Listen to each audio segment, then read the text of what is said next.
Hi guys, how's it going? I got a package back here. I don't want to show my address info, so I'm gonna hide it.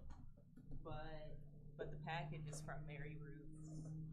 I have been taking their supplements, and funny story, but my partner has told me that he doesn't trust me taking the Mary Ruth supplements. Little does he know that those supplements are probably the most like holistic out of the slew of supplements I've taken before, and out of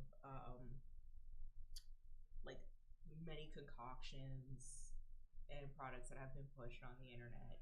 And this is me saying that without a promo code or a campaign for Mary Ruth hair vitamins or just Mary Ruth vitamins in general. So I've been on them consistently for the past, I want to say 6 months or so, and they've been pretty well. I have realized that I need to dial it back though.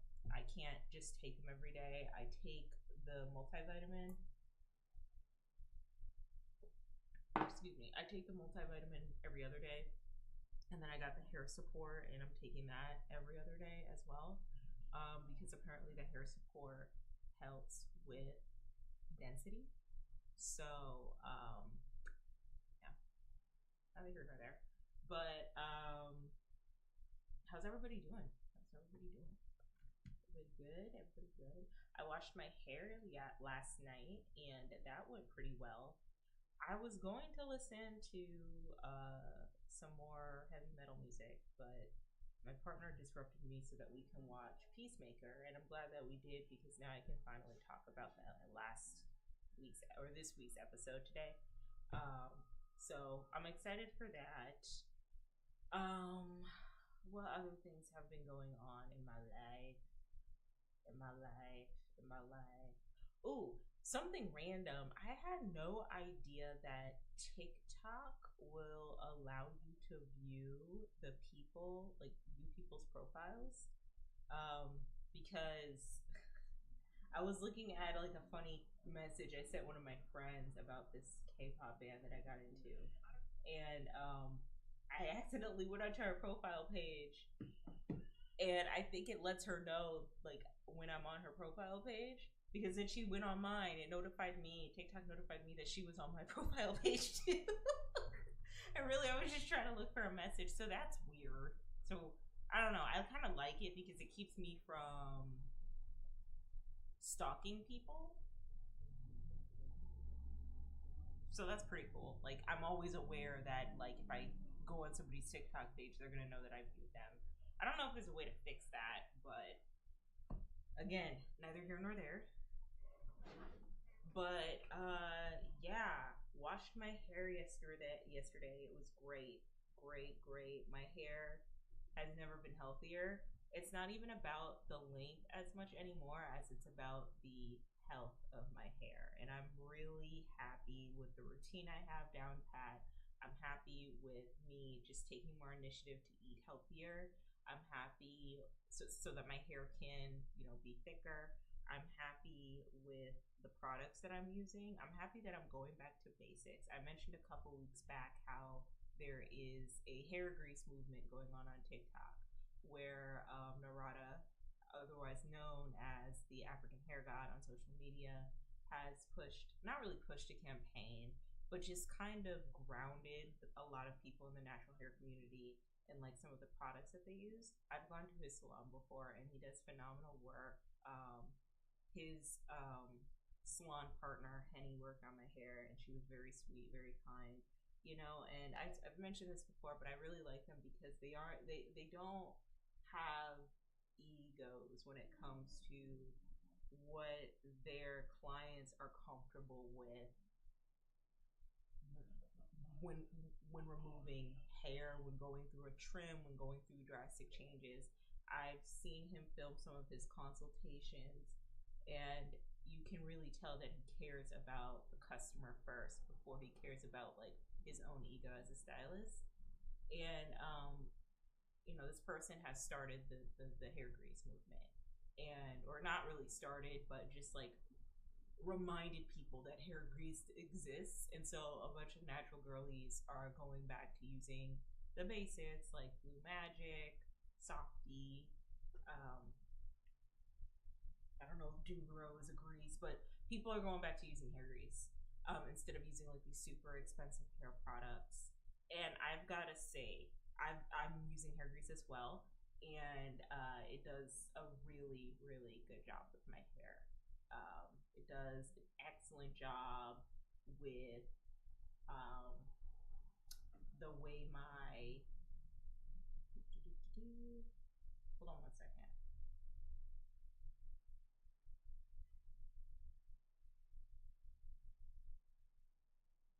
Okay, sorry about that. Okay, so it does an excellent job with the way my hair retains moisture now.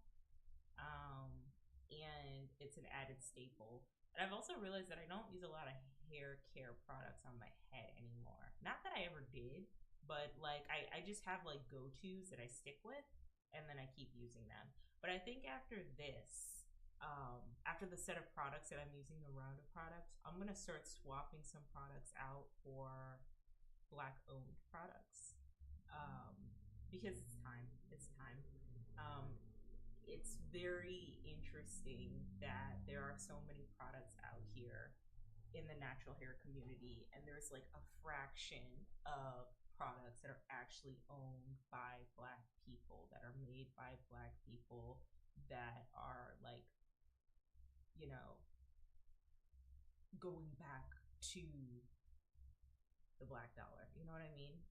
A lot of hair care brands, unfortunately, aren't owned by us. They're owned by, if not white folks, folks out in Asia.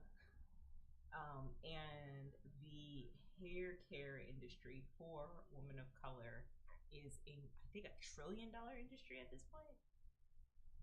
It's $1 trillion industry. And to think about like the wigs that we buy, the extensions that we get, the pre-poos, the shampoos, the conditioners, the leave-ins, the moisturizers, the oils, and all of that.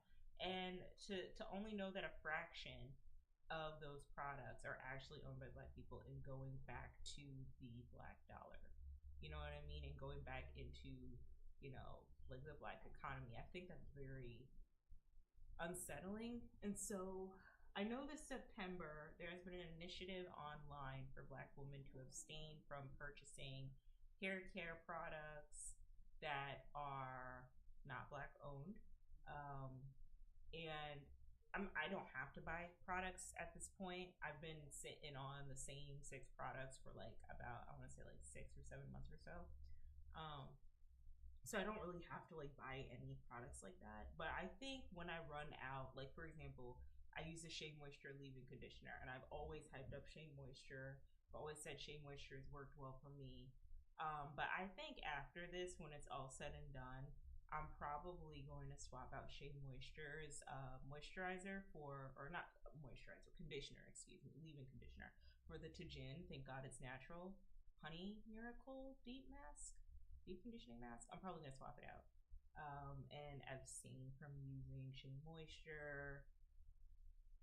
I know Blue Magic is gonna be a little difficult because that's an oil, that's a grease that doesn't really clog pores, but and it's gonna take me a while to get through Blue Magic. It's like a big heaping pile of grease, but I'm also worried about like the petroleums used in the Blue Magic grease, and so and like whether it's good for my, like not just good for my hair, but good for my skin and my body. I want to get like the most natural, holistic products, especially when it comes to hair grease. So I'm probably gonna do my best to find a hair grease out there that is black owned as well. Um, so yeah, it's time. It's time. I think that if you want to see change, then you probably need to be said change. You have to be the change um, that you want to see. So I'm probably gonna just buy from black owned products at this point, because I don't really find it fair that there is a lot of money to be made in an industry consumed by us, but we own like very little of that amount of money. Like other races own that money, and then simultaneously will proceed to treat us like shit for supporting their businesses. I don't know.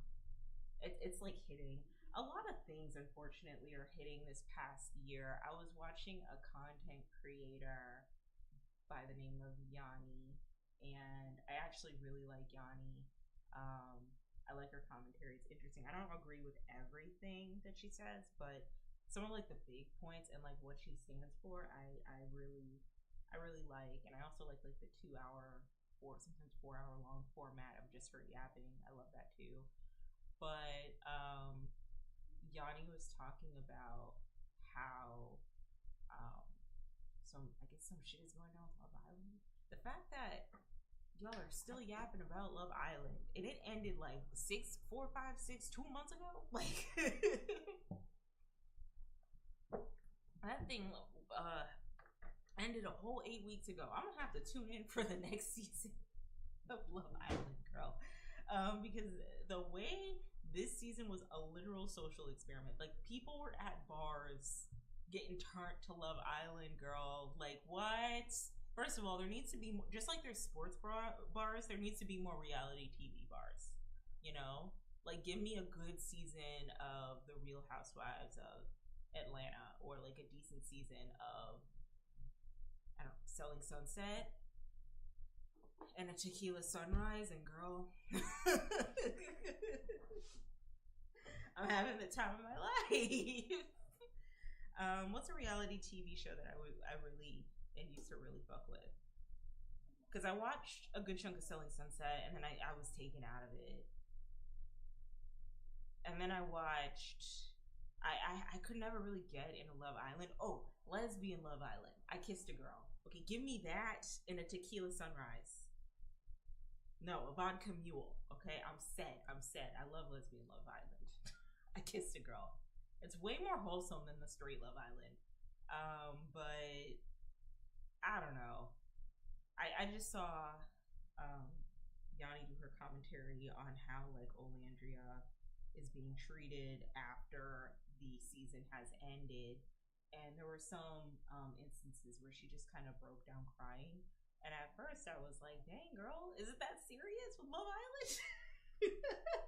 Because I like to joke about stuff sometimes. But then she started crying because she like felt, and I felt it. I've been feeling it for like the past like few years. With Olandria, I think we see so much of ourselves in her. If you're a brown skinned woman, or if you're just a brown skinned or a dark, more importantly, a dark skinned woman, excuse me. But also, like if you're just a black woman in general, depending on what space you're in, like we see a lot of ourselves in Olandria, and we see how some people treat us when we don't fit the stereotype that they so badly want to shoehorn us in. And when we see how badly she's being treated for being a desirable version of a black woman that isn't trying to be a cop out, or isn't trying to perform a dance or a jig for white audiences to consume, people treat us badly. And so I kind of resonated with Yanni, like breaking down and crying, because like it's not just like the amount of bullying that Olandria and Shelley have dealt with, but it's also the just warfare on black women in general over the past couple of years. It took me a long time coming, but I realized very quickly in like 2021 that misogynoir. I had to check if my mic was on, excuse me. Okay, it's on.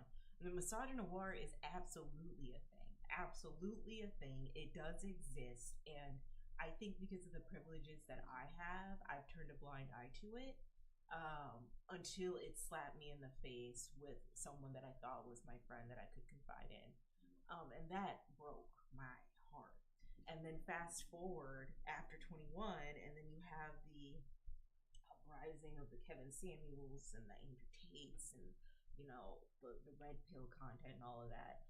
And just seeing how many black men, and then all like the sub, like black manosphere content, right? And just seeing how many black men, and it's not all, and I really hate having to say all, you know, but because different, you know, I like to separate the system from the people, right?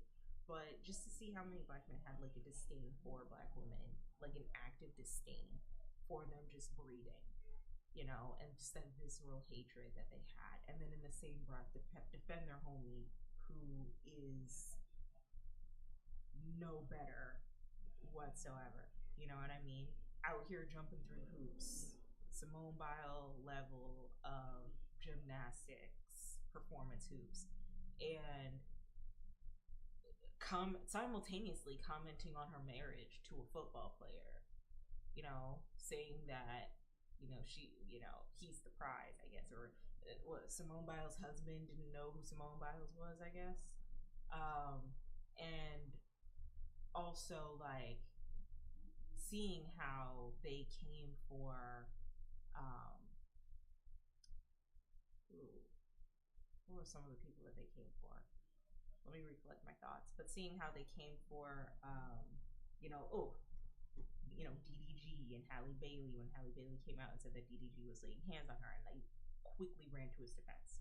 It's 2025 and we're still over here talking about Meg and Tory, and these folks still out here antagonizing Megan in the name of defending Tory, a literal goon. Like, it'll always baffle me. I know we're in 2025 talking about this, but it will always baffle me that people fail to forget that before Tory was even in that car with Megan and pew-pewed her or whatever, he was a literal goon on the streets, getting into fights with other celebrities, and, you know, getting his goons to jump other people. Like, and you want to co-sign that behavior, and then on top of that, not just sound like a xenophobe, but like, you're not even from here, bro. Like, you're from Canada and committing like street crimes, like, you know, and no men are gonna like call that out. They're not gonna call that out, but they're gonna spend like hours upon hours shitting on Megan for being in a car with Tory, trying to get the argument of public opinion against Megan, right? By saying, well, she did fuck Tory Lanez, and, you know, Tory Lanez was fucking with her friend. Girl, does it look like I care? Like, does it look like I care? Same with Diddy, bro. Diddy was like a big, like, what the fuck? It was a big mind fuck the way, as soon as the defense cross-examined Cassie, they all did a 360. Public opinion did a whole 360 from supporting Cassie to being like, that's why you can't trust these bitches. That's why you can't trust these suckers. Like, you know what I mean? Saying that she was like some lovesick puppy, that she was addicted to him, and like not understanding how abuse works, not understanding how coercion works, especially with like people who have money, resources, and power to literally ruin your life if you don't comply to their demands. And you know, just to see how people were quick to defend Diddy, a man who has proven time and time again that he would not piss on you if you were on fire, or unless he was into that shit. No, I don't want to make Diddy jokes. That's not funny. Abuse isn't funny, but like, regardless, you know, you got all these men over here defending Diddy. And it's like, bro, before all this Cassie shit happened, that man has always been on one. He has been, like, he let his homeboy, Shine, I think was his name. Let me look up real quick. Yeah, he let his homeboy Shine take the fall for an incident. An incident regarding a weapon, right? In a nightclub. For 10 years. He just let him take the fall for that shit. For 10 years. Like, is that like a man that you really want to defend? He doesn't even care. Where is the loyalty? And like, I guess it's because of just how patriarchy works, unfortunately. Where I don't know. I think men have been socially grown to believe that if they just defend the side of patriarchy, defend the structure of patriarchy, uphold it, even if it's a dude you don't like, even if it's a dude you don't rock with, even if it's a dude you would not want to get involved in, who would not piss on you if you were on fire, just being there and you know, def- you know, defending them and being by their side is more beneficial, I guess, for you socially than it is to be like, nah, this dude wrong, you need to go to jail. Because like that, and that's what always sent me about the Cassie incident, right? What always sent me is that it wasn't just like Cassie that was the problem. It was all the things leading up. Like y'all didn't think there was a problem when he let Sean go to jail in 1999 for a shooting that he was a part of, that he did, that he committed. Like, you're defending a dude who is not loyal to his own. Do you know how fucked up that is? Like, and men would co-sign and defend that shit, you know? And so you have rampant misogyny where people are like real comfortable and talking all types of ways about what Black women should do and how they should live their lives. Then you got women who unfortunately do uphold the patriarchy with their femininity crap, right? And saying, a woman's place is in the kitchen, and you need to be married, and you need to, have kids, and the nuclear family, whatever, right? And it's like, girl, no. Like, marriage doesn't really benefit women like that. Like, let's just call a thing a thing. Marriage really doesn't benefit women like that. And kids slow promising women down, promising young women down. Just women in general who have a lot of promises for themselves, it slows them down. Having an offspring slows you down, okay? And you're encouraging that for a demographic of women, I'm talking about Black women, who are single-handedly leading the financial prosperity in the Black community. Like, don't you find that weird? Like, another thing, studies had shown that like Black women were the most educated and Black women were out earning Black men, right? And you're encouraging these same Black women to stay home, sit back, have kids, and not propel the Black community into a better economic position financially. I just find that so weird.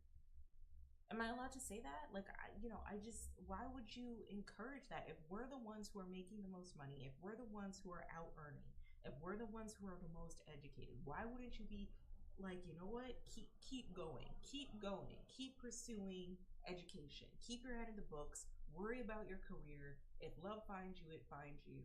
You know what? But like, Black men, get it together. Like, get it together, because these women are out earning. You need to start going to college. You need to start like getting a job. You need to self-actualize, get a career, make some money. No, but you're not encouraging that. Y'all are over here just saying, oh, men don't care about degrees. They don't care about degrees. They care about what you bring to the table, and the goalpost always moves. It always moves, right? About what Black women bring to the table, right? Then you have the preferences conversations, and that's kind of how it trickles into like the Olandria, Shelly, Huda debacle, right? Shelly / Olandria, and then the Huda debacle, right?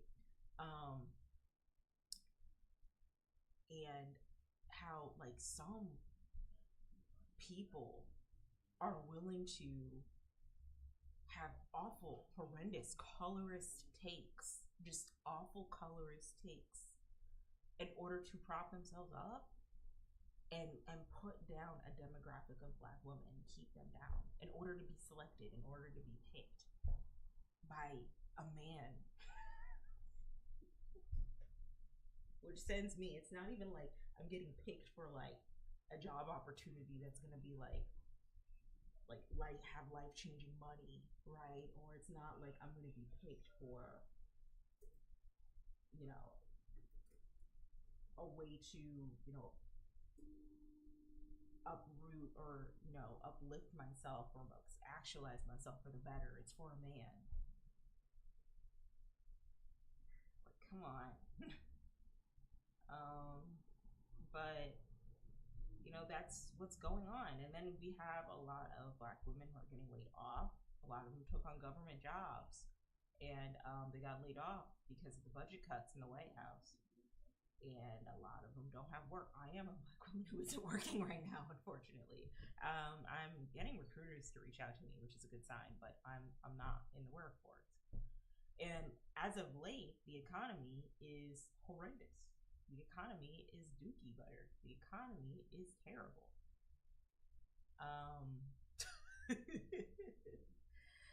So it's, and over 300,000 jobs of Black women have been like eliminated or let go. We are buying from companies who don't like us or respect us whatsoever. They don't respect us at all.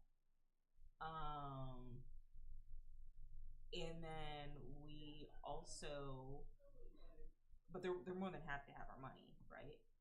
And then you also just have people online who are just antagonizing us left and right, having the worst type of takes in the name of having a moment, right? And so when I'm listening to Yanni like talk about the Love Island situation with Olandria and what's going on, and when I see her like break down and cry, I'm just like, damn. Like, I get it. Like, I understand. Like, I have been moving in autopilot and just keeping my head in the clouds to not crash out, because it's all that I can do at this point. It really is all that I can do. Like, I can't, like, it's just really exhausting having to deal with this. It's exhausting to see people just grift to certain, spaces in order to maintain relevancy. I'm talking about a lot of influencers who are grifting to Christianity and then trying to sell hopes and dreams to, women and Black women about not just Christianity, but like, using your faith in order to have support and find a and find a man, right? Boiling down our existence to partnership and procreation. It's just a lot. It's exhausting.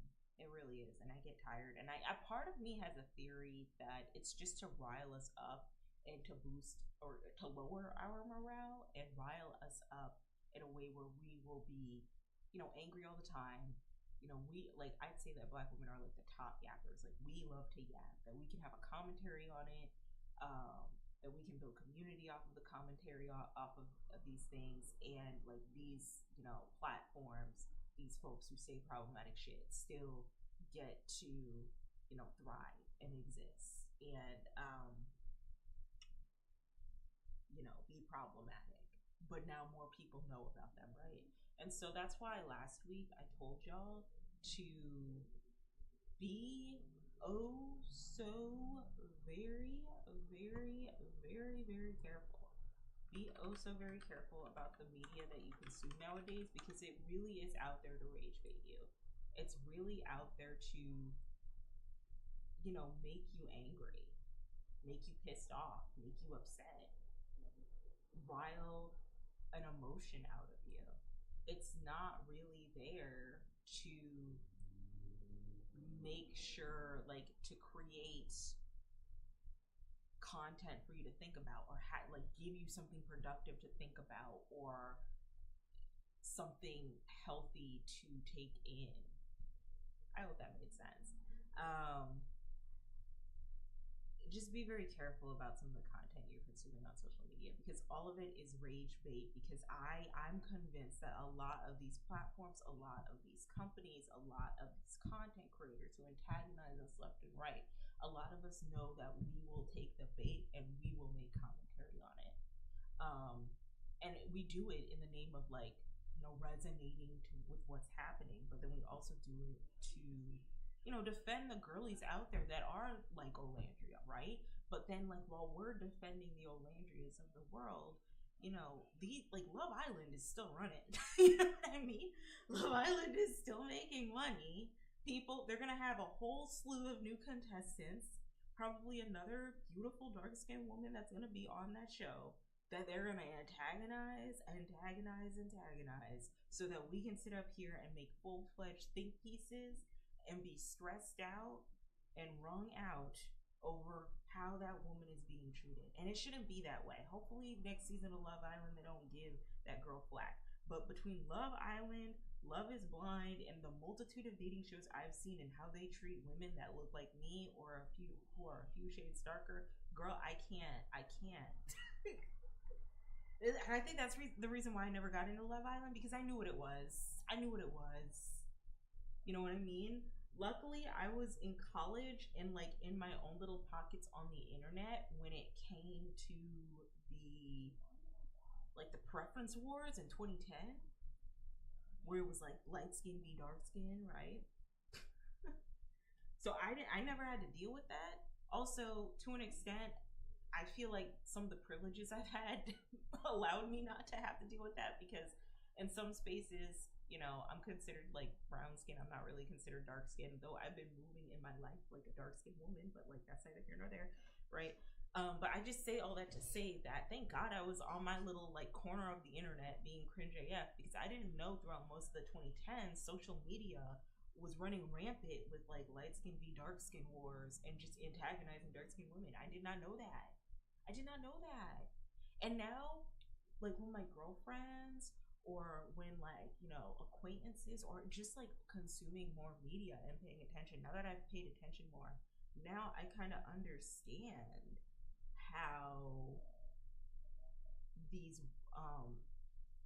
like how men impact all of this, how the patriarchy impacts all of this, how misogynoir impacts this. Like I'm able to pay attention more to see like what's really going on, right? And why people operate the way they do, why people prefer certain type of women over other types of women. Before when I would like make excuses for men, right? A lot of my friends would be like, well, what's wrong with having a preference? A lot of my guy friends would be like, well, what's wrong with having a preference? There's nothing wrong with having a preference, right? And it would be them, like I'm around like a lot of nerdy dudes, it'd be like black dudes really were into Asian girls or like like biracial girls, you know what I mean? And like, okay, that's fine. But when you say, like, when you try to normalize your preference, like, I'm gonna just say, when you try to normalize your preference, you have to understand that you are normalizing some form of self-hatred that you have about yourself or the opposite gender adjacent to yourself. Like, you just have to understand that. And now I don't have any excuses for it. And now I pick up on things a lot more. Now I'm very, like, particular of, okay, this dude is gonna start talking to me about his preferences. I'm gonna just, like, act dumb in the face because like I really don't have time for this, or if this dude is gonna say that he doesn't date a certain demographic of women because of ABC XYZ, I'm just gonna play dumb and like pretend like I don't know, you know what I mean? Because I don't want to entertain him. I don't want to buck back and fight. I just already know the type of person you are, like internally what type of character you have. And then it always sent me, because God forbid if I have a preference, right? Like God forbid I say, okay, well your penis at least has to be like well, I don't understand why that even matters, and it doesn't even make sense, and it's like, okay, girl. Like I'm over here talking about like body parts, you're over here talking about skin tone and races. I don't really have a lot of preferences. I don't have preferences. I have like in each like racial category, I have things that I prefer out of each racial category, and ironically, actually not unironically, for white men, it's very, very specific and very niche, because I don't have time for y'all. I don't have time for y'all crackers, okay? I do not have time for you. And then for I think for like black men, it's like um, I accept all, but there are very strict conditions of like what I prefer. It's like what you align yourself with and like your character. And I'm not gonna lie, at this point, like men are like really they're on thin ice around here. I say this with a whole male partner, but they're still on thin ice around here. It's I think nowadays I've just realized that I have to stop making excuses for men. Like I just got to stop. Like because like this is not like we are in trying times right now with who's in office, with how a lot of these men act, how emboldened they've gotten. Like, girl, like we just gotta be for real, for real. We gotta just have a conversation. We gotta stop defending these dudes. We can hold them accountable and also address how the system negatively impacts them at the same time. That's all I'm gonna say. That's all I'm gonna say. Yeah, I should do a whole deck on like what I prefer as a person because I have like preferences for the type of women that I prefer. I have preferences for the type of men that I prefer. It's very specific. But like what's interesting about my preferences is that it's not like I prefer Asian men, period, dot, point blank. No, it's like I prefer this type of like I prefer mostly everybody, but here are the strict parameters that I have set in place. It's like parameters that I have, you know what I mean? But anyway, let's get started. I've been rambling enough. We're 48 minutes in. I got a lot going on. I got a lot to talk about today, girl. Okay, about 17 slides worth. Yeah, so we're gonna get into it. And so this is another installment of Hey Exes, What's on Your Mind? Yay! So like I said several times before, this is a collection of unhinged thoughts that I have had during the past week, pop culture moments that have happened, media that I've been consuming, books that I've been reading, and like some of the commentaries I have on it. And just like random things that just pop in my mind that I want to think about. So yeah, let's get into it. Let's have a conversation. Let me blow through this because it's a lot. And then I will probably see you guys tomorrow, maybe with some gaming. So first things first, guys, I finished my book, Our Wives Under the Sea. Okay, I finished it. I wonder if there's a way for me to present. Ah, that's perfect. Nice and big. I wonder if I can shrink this. Oh, I actually kind of like it. Like I kind of like it there because I'm like prepared. I know what I'm going to talk about. So I'm gonna keep it there for now. But I just know that I have the ability. I can do. Oh, whoa. Behind the scenes, behind the curtain. We can't have that. Can't have that. Okay.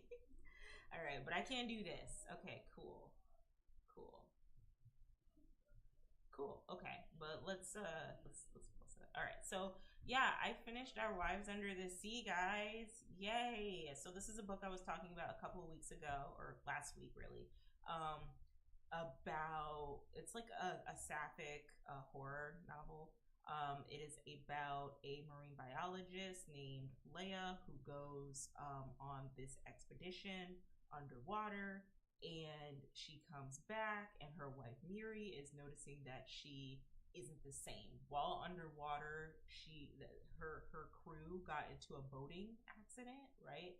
Or submarine accident where the alarm system turned off, and they were sinking to the very bottom floor of the ocean. And they were able to come back. They were able to float back up. But when Leia comes back up to ground, she is not the same anymore.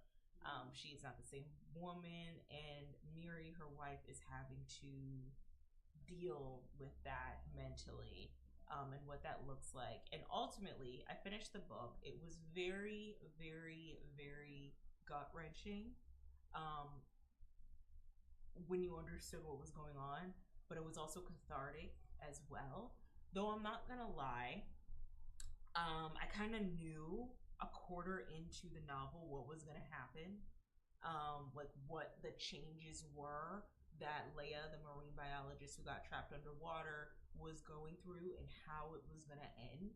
And I'm pretty sure if you watch a lot of movies, like read a lot of books, you're probably going to be able to predict what happens in this novel as well. But I wouldn't go into this novel being annoyed at like the way the story ends. It's a character driven novel, so it really takes in the perspectives of Miri and her interactions with her wife Leia before and after the incident happened, and then Leia and her interactions with Miri before the incident, during the incident, and then afterwards she's just kind of weird. So we don't really get like an introspection on Leia after the incident has happened. But with that in mind, it's a pretty good book. It's very character driven. It's very sad. It's very gut wrenching. And I'm surprised because I thought it was gonna be like super duper scary in my opinion, but it wasn't as scary as I thought it would be. It was just more tragic. I would love to see this interpreted into a movie and see their take on it, like if they're going to explain a little bit more. There are a lot of things that are open-ended, and I would not go into this novel expecting a lot of world building.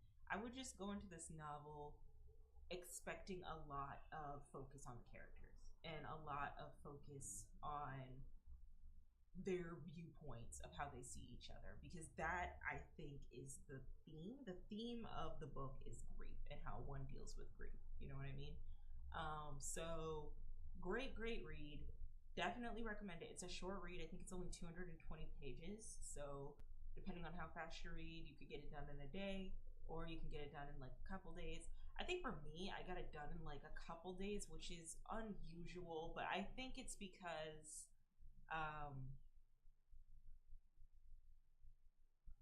I was just really tired, and I was waiting for like a really big thing to happen, and in a way it did, but then it didn't.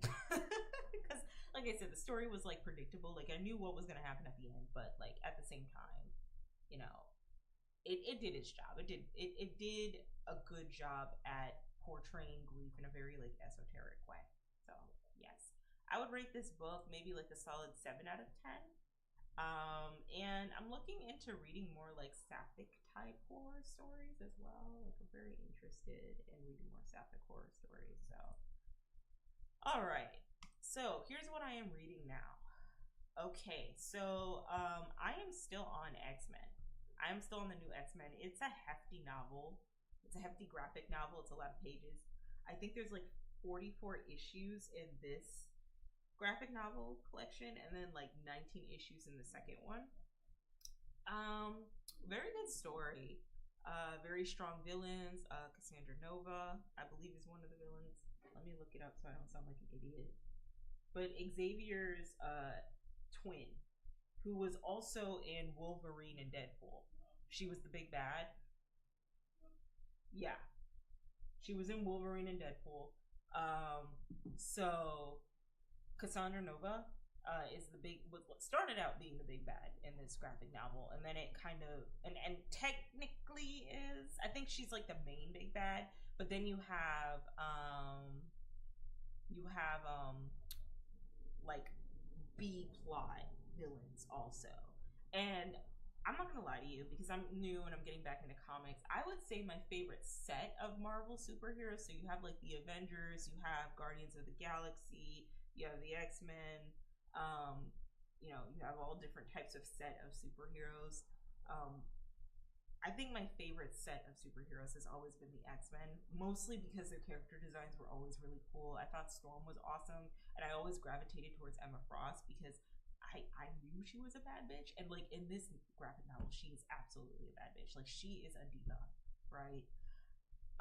In Marvel Rivals, I'm very disappointed in how they designed her shoes in her main skin, because I know that like she's very like high fashion and like elegant and shit, and it's like that those X rhinestone bejazzled boots is not something Emma would wear. That's not what a bad bitch like Emma would wear, low key. But like everything else, she's like great in, you know, the game. I guess I still can't play her. She's very hard. But in the comic, I really love how they portray her because she is one of my favorite characters. It's unfortunate because I like Storm too, but she's not in this one. And I don't know, maybe I'll ask my partner why she's not in this one, or maybe I might like look it up myself because he reads a lot of comics too. But yeah, she's not in this. It's just Emma, Jean Grey, Wolverine, Scott Summers, Cyclops, and oh wait, I hope I said Scott Summers' superhero name right. Yeah, Cyclops and Beast. And I think the reason why I gravitate towards X-Men, not only just like the diverse cast of characters, but also, you know, what they really represent. I think a lot of queer, BIPOC people, people who are ostracized from the status quo, gravitate to X-Men naturally because the whole message about X-Men is that these mutants are abhorrent, and this world wants to dispose of mutants. They want to commit complete atrocities and hate crimes towards these mutants in the same way I would assume a lot of BIPOC people can resonate with. So it's not. So now it's no longer just that. Like, oh, the characters are cool, and Emma Frost's outfit looks dope, and Rogue says sugar all the time. Now it's a little bit deeper. One thing I will say, if I can be a little bit critical, I think it's just the style of the early 2000s, but I'm not really a fan of the art style. I'm a fan of the composition of the way things are like drawn to like, so that your eye can follow, like the dialogue. But I'm not really a fan of the art style that much, and that's just my personal opinion. I still think it's a really great story. Um, it's pretty like intense in some cases. Like I'm at the point where Angel discovers that she's a mutant, and that's a pretty like intense plot line in my opinion. Like how she was treated by her family and all the stuff she was going on, all the stuff that's going on with her. So yeah, so far very interesting concept, very good. I think I'm going to consistently get into the X-Men on the Marvel side, and hopefully I will be prepared for the next phase of Marvel on the big screen.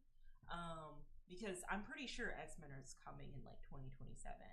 I just really hope that when X-Men comes, they do it justice. There's talks that Kiki Palmer will probably, like, she might be in the X-Men. I think she might be Storm. But honestly, I want to stop going on outside. Sorry, guys. I want a dark skin Storm. Honestly, like, sorry, like darker than me. You know what I mean? Respectfully, some people have been saying Cynthia Erivo, which I also wouldn't mind, but I really, like I said, darker than me, and I feel like Cynthia Erivo and Kiki Palmer are all like my same skin tone. You know what I mean? The young lady that was in Sinners. Let me see here what her name was. She would be great. Jamie Lawson. She would be a very good Storm. She would be a very good Storm. But we'll have to see. We'll have to see. Oh, and so the book I'm reading, so we're full throttle in Halloween, guys. Okay, like 60 days, and it's coming. So get ready. So we're starting to read Southern Gothic books. I love a good Southern Gothic. I really, really do. I didn't know how much I loved it until I watched the HBO series Sharp Objects, and it's like commentary on like girlhood and womanhood and like the Appalachia. You know what I mean? But I was like, I need to get my hands on some Black Southern Gothics. So Sorrowland, I heard, was a really good one, and so I literally like just started this yesterday. All of my time has been taken up by the X-Men. So I've been reading the X-Men all week. So I literally just started it yesterday, but I already like the pacing of the story. You know, I already like the way it's being told. Also, random thought, because there are some books that I haven't finished. And one of the books that I have not finished is this lovely one here. When I was a part of my cousin's book club, she kicked me out of her book club. I don't blame her. I wasn't reading any books. I was not reading any of those books in the book club. I was just there for background noise. So, but this is one of the books that we were supposed to read for the book club. Let me see if I can. Can I blow it up?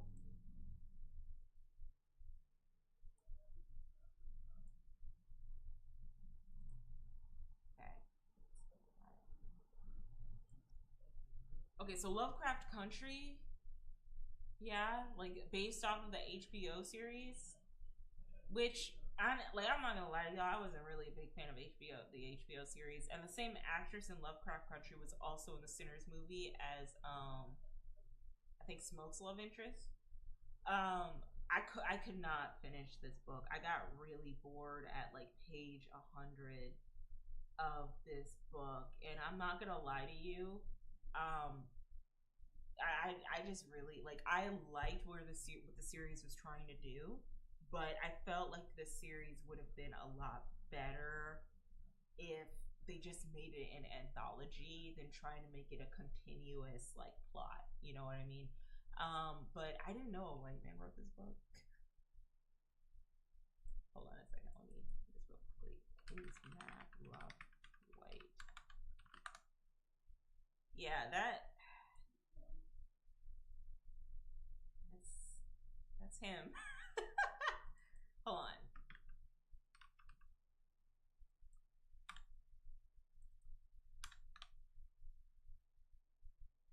I don't know if he has like a black wife or something. I just wanted to like clear, but like yeah, I couldn't get into Lovecraft Country. The reading was the way it was written was very like dense. But I'm getting into Sorrowland. I'm really having a good time with Sorrowland, and it's written by a black woman, and I always like that, so it's good for me. Okay, so yeah, so far, based off of the couple pages that I've read, I would give this a solid 6 out of 10, I guess, or 8 out of 10. You know what I mean? It's too soon. So next week I'll get into the meat and potatoes of Sorrowland, and then by that time I'll have more books that I have read. So yeah, these two books I'm reading in parallel to each other. I like to stack a comic with a novel now that I have a lot of free time. So that's what I'm reading. I've also been like really sleepy this week as well. Like it's like my sleep schedule's messed up, and I think it's because I'm starting my streams late, and it starts my whole week. Like I'll end a stream on Sunday at like I don't know, like 2, and it like ruins my whole like sleep schedule for the next week. So I think I need to fix how I'm gonna handle that. But maybe I might have to start my stream early. I don't know. I'll keep you guys posted. But because I've been sleeping a lot, I haven't been able to get through these books. So yeah. Also, so movies, we're getting a little scarier, guys. We're getting a little scarier. We're getting spookier. We're getting spoopy. We're getting spoopy. Okay. Here are all the horror movies I watched this week. And I loved all of them. So the first one is The Cabin in the Woods. This is like a cult classic, I feel like. I remember when I first watched this when I was with my ex in Orlando, Florida. And I was chilling with his roommates at the time, and we all gathered around and we watched Cabin in the Woods. And I think it was the second time I had an alcoholic beverage. There's a whole lore about me and alcohol that I'm not going to get into right now, but I just remember this like being like the first horror movie I watched with a group of friends and being like low-key scared, but also like kind of like hee hee haha, this is like kind of goofy, you know what I mean? Prior to that though, I think I was watching American Horror Story. Yeah, because when I started watching American Horror Story, I was single like a Pringle. And then I started watching Like I don't know, something about American Horror Story being like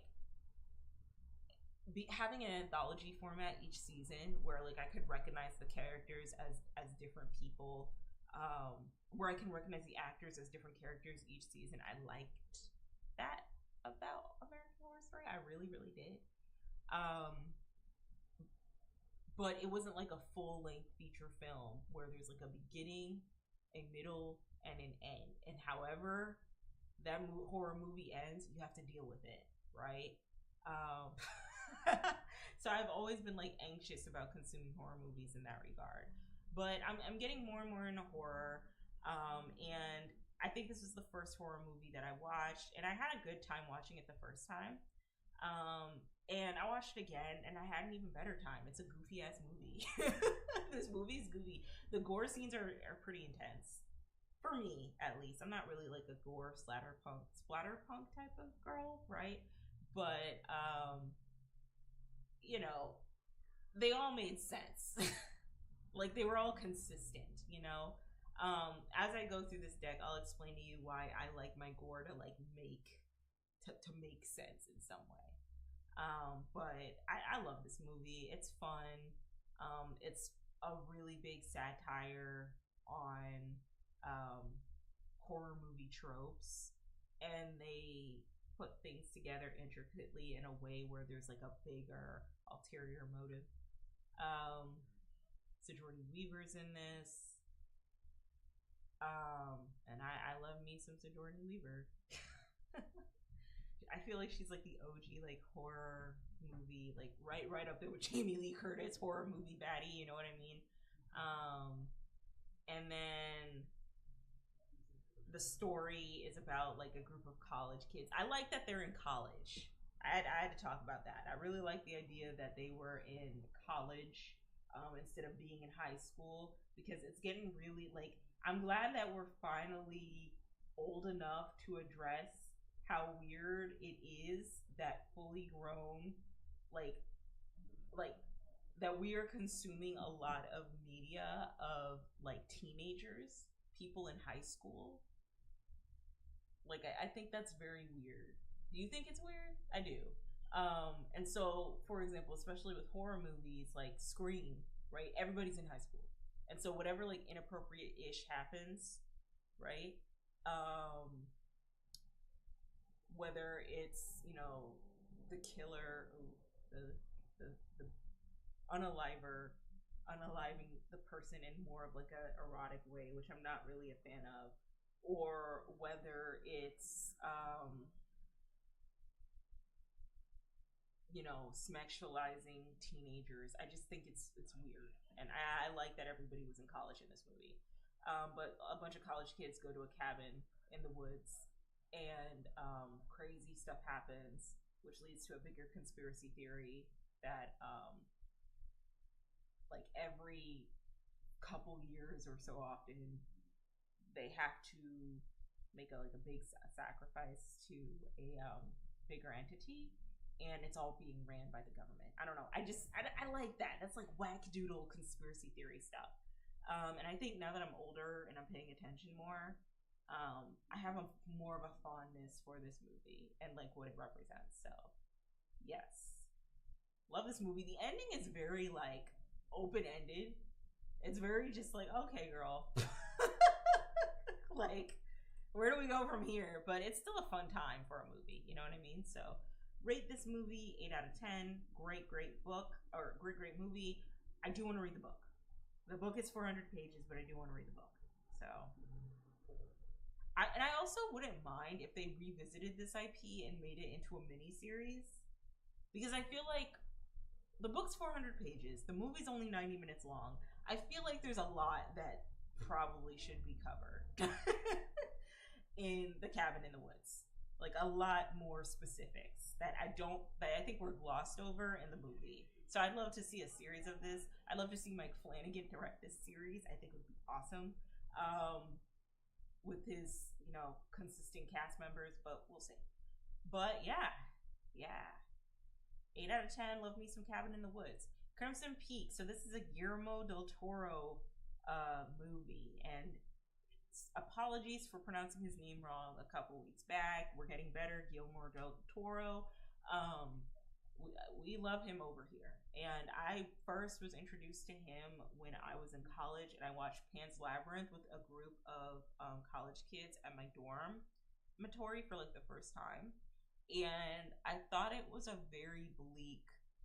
It was like a beautifully done movie, Pan's Labyrinth. I might have to give it a watch again this year. But just like a bleak, but like beautiful ending. Because like spoiler alert, the girl dies in the end, right? Sorry, but she dies in the end. But like the way that they wrap things up beautifully, like an open interpretation, and almost like the life that she was living on Earth was probably less rewarding than the life that she has created in this labyrinth. You know what I mean? I don't know. That's just very beautiful. Or even like a movie like The Shape of Water and how it ends. You know, I just like some of the work that Guillermo del Toro does, and so I watched Crimson Peak because it seemed like a very gothic movie, and I'm trying to get into that stuff a little bit, and I had a good time with this movie. I thought it was very beautiful.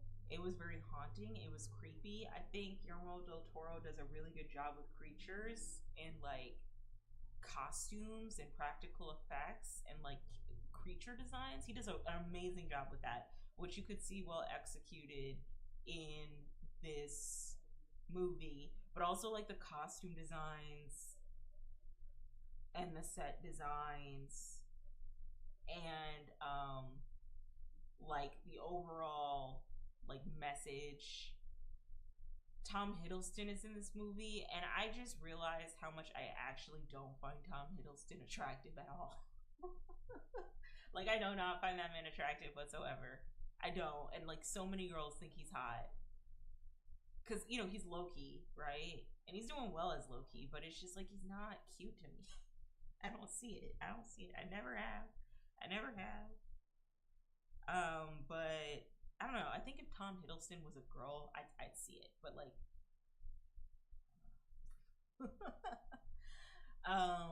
but this was a good movie. I liked it a lot, and I also noticed that a lot of his movies are very warm. They're like creepy and weird, but they have like this very like warm undertone to them. And I gravitate towards that. Like it's like bleak and it's beautiful and it's haunting and it's creepy, but we're using like warm tones at the same time to balance things out.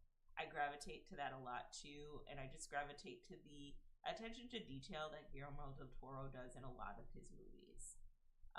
So love this movie.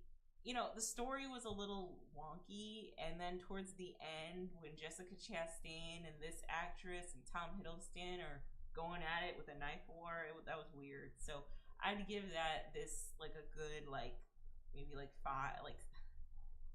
6.5 out of 10 because the story wasn't that good, but the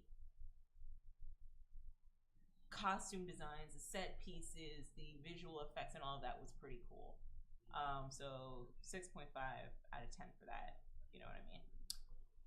And then I watched It Follows. So like I said, I'm in the trenches now. I'm watching like big kid horror movies. You know what I mean? That's what I'm gonna call them, big kid horror movies. But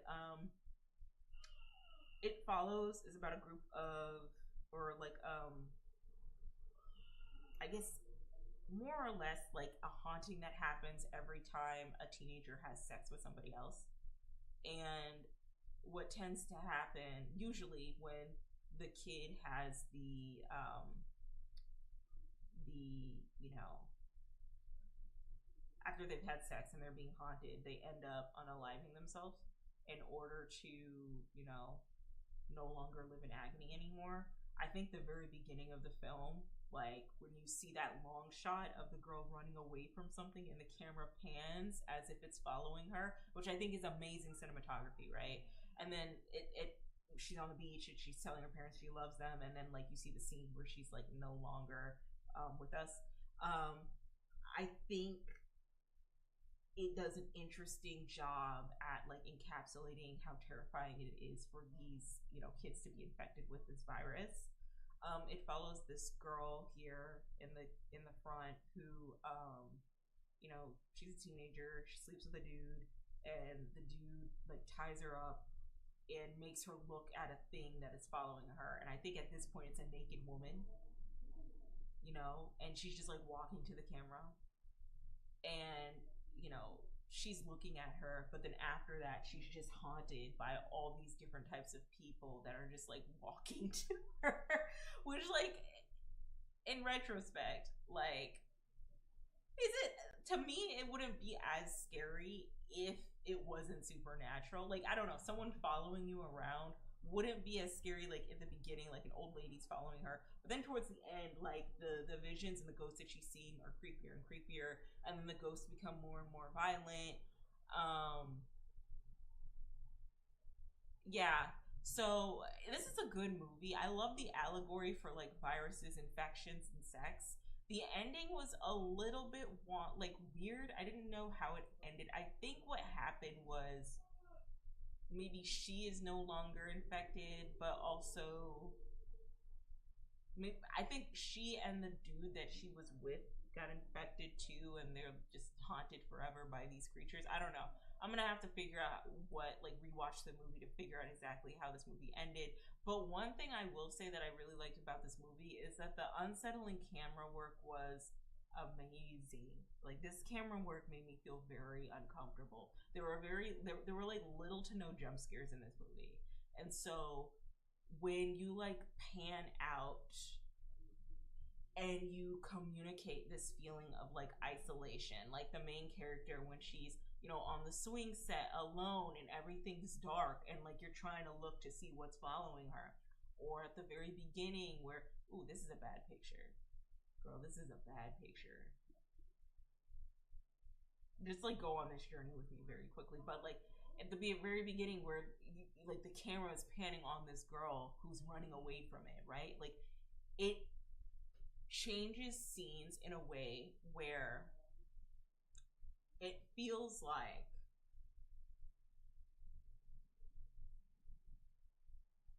you are the monster that is following these people, and then it also pulls away for us to look at the monsters or the ghosts that are haunting these people as well. Like, in this scene, I'm obviously, like, at the very beginning when the girl is like running away from the camera, it feels like I'm the monster that she's running away from, right? And it makes me as the viewer more and more interested in like, okay, so like, what does this monster look like? Why is she so terrified? What's going on, right?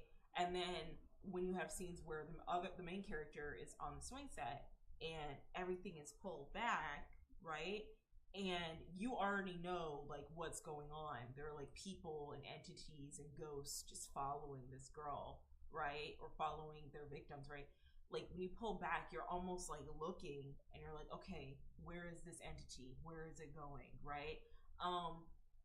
Also, like, very well balanced in this movie. I noticed that horror movies have like this balanced composition where you can hone in on the main character, but also when you hone in on the main character, you're not going to really notice what's going on in the background. So like, it makes you think that there can be anything back there if you're just honing in on the character in the center. And the same thing happened with this ghost who was following the protagonist. It's like very dead on, very center. She's just walking to me, and or walking to the main character, and then on like either side, like, we're looking like for like what could pop out from either side, you know what I mean? Or even like quiet moments that are just like super, like, calming.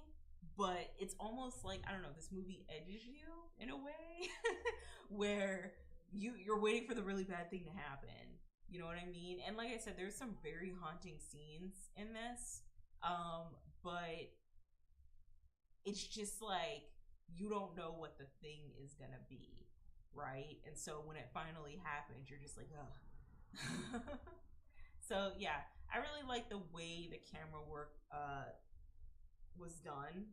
for this movie. It really gave the feeling of like horror and encapsulated what horror looks like. So definitely love that movie for this reason. Probably gonna watch this movie again. But I give this movie a good 7 out of 10. There were long and drawn out scenes. Sometimes the panning seemed a little redundant, or the zooming in seemed very redundant. But some of the scenes where it worked and it made sense, perfect. So love this, love this, love this, love this, love this movie. Probably gonna watch it again. Okay, so like I said, we're into horror, right? So I have been on Halloween Horror Nights TikTok.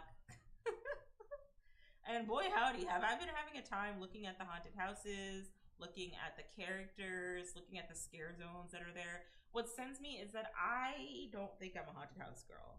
I'd like to assume that in the next couple of years maybe I will be a haunted house girl, but I don't know. I don't know if I can do it. I already have a hard time with animatronics. When I was 8, I used to have a really, or not 8, but when I was like younger, I used to have a really hard time with animatronics. I would be scared of mascots and animatronics. Like, stay the fuck away from me. You know what I mean? And so to see animatronics that are just like scary, like I've seen the horror conventions, y'all. You know, and I've had a little bit of jump scares with the animatronics at the horror conventions. There was one horror convention that I saw with an animatronic as a praying mantis that was like a man eating praying mantis that was like eating its victim alive, and I was like, girl, and this was like on a warm Tuesday in July. Like, why are you showing me this now? It was creepy. So I don't know what my algorithm is gonna give me in the next couple of weeks as Halloween gets closer and closer.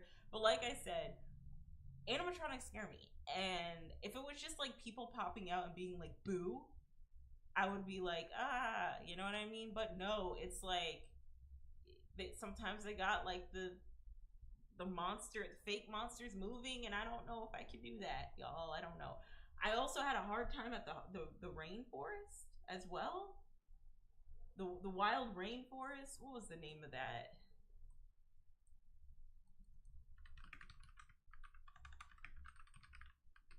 Rainforest Cafe. Rainforest Cafe. I had a hard time at the Rainforest Cafe as a kid too. Whenever the storm happened and the gorillas would shake and the snakes would come down, girl, I was not, it was not it for me. And my family really wanted to take me there, and I was like, y'all, I can't go to this, I can't go to, I don't know why my family like, if I say no, like, don't do it. You know what I mean? But I was just like, girl, I can't go to this Rainforest Cafe. These animatronic monkeys are weird, and I'm not comfortable, and this food tastes like shit. Why am I here? But I don't know. Nowadays, I think the last time I was in CT, and I was hanging out with friends, we went to the Rainforest Cafe. We hung out at, like, West Farms Mall, and we went to the Rainforest Cafe back when it was there, and we had a fun time. It was fun. But I was like 19, so it wasn't as scary anymore. But like when I was like 10, when I was like 5, girl, that shit was scary. And so segueing back to like Halloween Horror Nights, I don't know if I could go because I think some of the haunted houses are very beautiful. Like El Artiste, I've seen a tour via TikTok of the haunted house. I've also seen a tour of the Five Nights at Freddy's, which isn't as scary as I thought it was gonna be. We could talk about this actually. But like, I've also seen a lot of Art the Clown too. And he's from the Terrifier movies. And, you know, look at him. He's having a great time at Universal Studios. He's having a great time at Halloween Horror Nights. Like, all the Art the Clowns are just so giddy and so fun and having the time of their fucking life. And I love that. They're such divas. Art the Clown is that girl, and I'm convinced that he's probably going to be the Halloween Grinch for Halloween Horror Nights. He's gonna be that guy, you know what I mean? Because he's like everywhere. In the opening ceremony, you see him in the background, like bobbing his head. And yeah, I feel like they're setting Art the Clown up to be probably like the Grinch for Universal Studios, which I'm excited to see all the Grinch TikToks when Christmas comes around, because that's gonna be really funny to witness. Because the Grinch at Universal Studios is freaking hilarious. He's so like witty with it and spot on, and I love that for him. But if you were to wonder whether or not I want to watch any of the Terrifier movies, I would have to say no. I would have to say no. And I think the reason why is because it falls into the splatterpunk, like gore horror movies. I think the same people who made the Terrifier, don't they have a correlation to House of a Thousand Corpses? And I read the plot for House of a Thousand Corpses and just how like gruesome it is, and I was like, oh girl, I can't. I can't. I can't do it, girl. I really can't. You know what I mean? And I've even looked at the haunted house for Halloween Horror Nights for the Terrifier, and I'm just like, girl, like this is too much. There's too many severed body parts and too much gore. Like I can't do this. And so I'm probably not gonna watch any of these movies, but I will appreciate art from afar. I love all the scare actors who are playing Art the Clown, and I also think that a reason why I'm not like a super splatterpunk girly when it comes to like live action is probably because the gore has to make sense. Like it absolutely has to make sense. It has to click as to why we're having these gore scenes. You know what I mean? And I think I haven't seen the Terrifier, so I really can't like speak on it. But I read the summary, and when it got to the part where, you know, Art was splitting the girl, I guess cutting the girl in half, and then he was wearing the boobs of the cat lady and the scalp of the cat lady. I was like, all right, well, why do you gotta do all that? Like, what's the reason? What is the intention behind that? Is that just to be edgy? Because I don't like that. You know what I mean? I don't think that gives a lot to the plot. But again, this is me talking about something that I haven't even seen. But I'm probably not gonna I'm probably not gonna watch the Terrifier, and I'm probably I'm just not. I don't think I'm into those types of movies, but I do like that Art the Clown is having a moment, and I do like that they're building Art the Clown as this consistent character that we can see again at Halloween Horror Nights next year. Will I ever go to a Halloween Horror Nights haunted house event? I don't know. Like, we'll have to wait and see. I think I should probably start with Netherworld in Atlanta first, and then we'll move into like the big leagues. You know what I mean? I also saw like a couple years ago they had a Purge haunted house. That shit was whack. That shit was whack sauce, like literal whack sauce. Like what? I also saw that they had a shipwrecked haunted house, and that was beautiful. And their LRT's haunted house I like too. I saw the tour of that, and I also saw the tour of the dollhouse one, with the girl who's like Sid the Kid, and she like harms her toys. I like dolls and I like toys, so I like that one naturally. And then the Five Nights at Freddy's one was hilarious because you could see like the puppet hands moving the animatronic, and the guy like being held back. That shit was dank as hell. But I want to go back to Five Nights at Freddy's real quick. Let me see if I can pull up Five Nights at Freddy's Halloween Horror Nights. Okay, let's see if I can pull up Five Nights at Freddy's Halloween Horror Nights. Yeah, that would be one house I could probably go through multiple times, because I saw the tour and it wasn't really that scary. It was just like, oh, okay. There wasn't a lot of like super big jump scares, and okay, I'm not really a big Halloween Horror Nights girl, but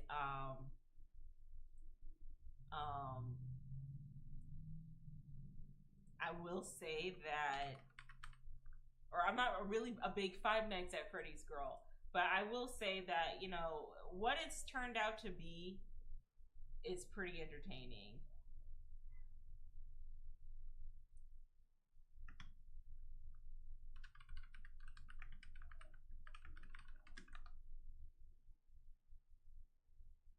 Okay, so let me just like turn the sound off and share TikTok real quick.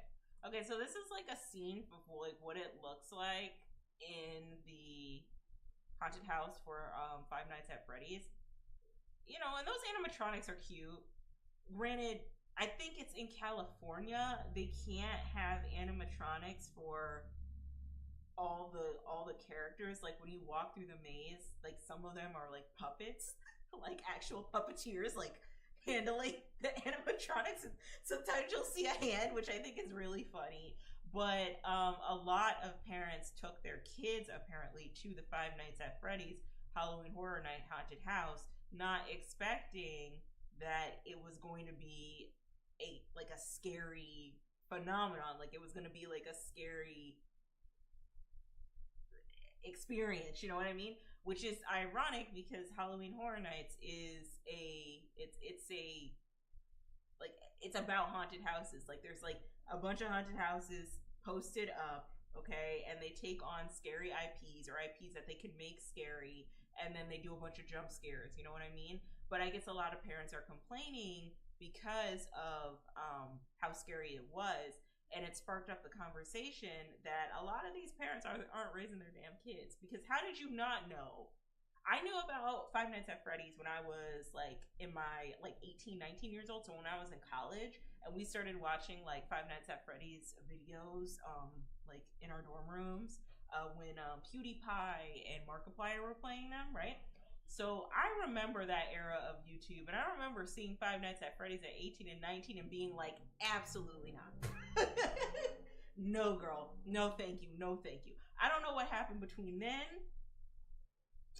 and now. We're like, there's a whole fandom, and you know, I feel like it's like baby's first like furry experience. You know, you have people who are making legitimate costumes. You know what I mean?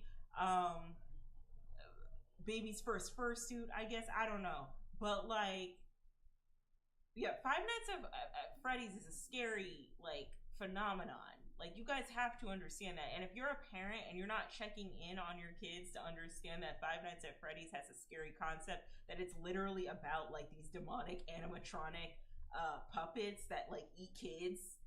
Like, what are you doing?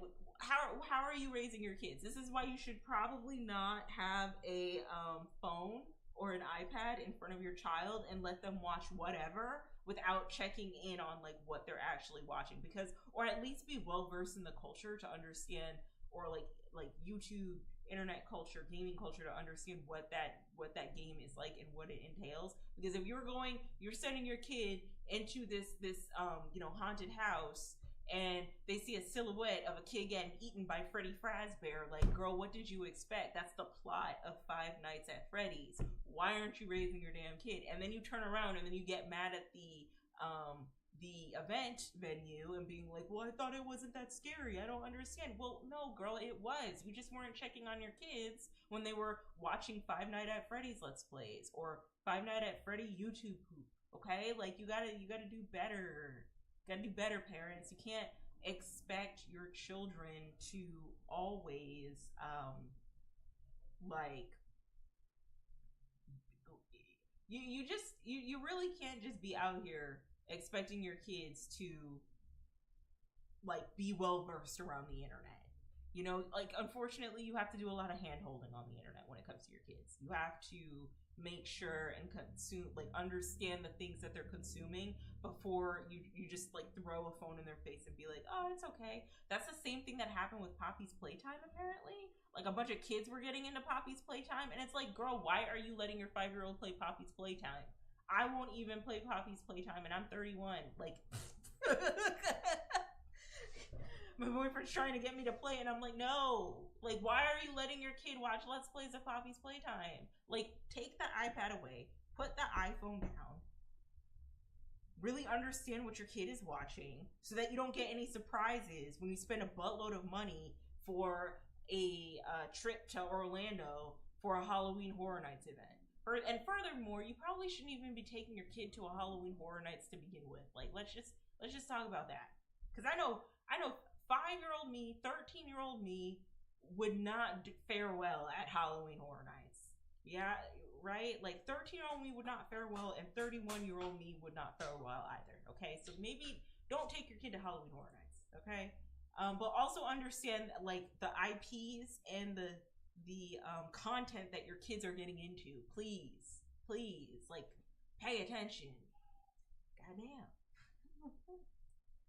All right, so moving on. All right, so Peacemaker, my favorite show, and honestly, my favorite superhero from DC at this point.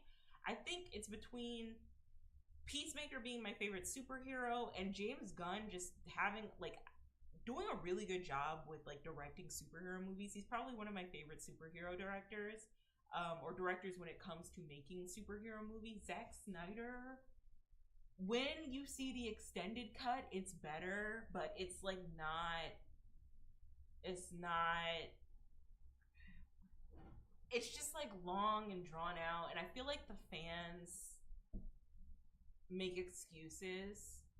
And it's like the scenes that Zack Snyder has are very beautiful scenes because I remember watching Batman versus Superman with Wonder Woman. So like the scenes he has are very like beautiful scene compositions that you would see in a comic book and be like, whoa, that's pretty. But then when you put it into a story, it's like, ah. And I think with Batman v Superman, when the Snyder Cut was released, or was it Justice League that he directed where the Snyder Cut was released? I think it was the Justice League.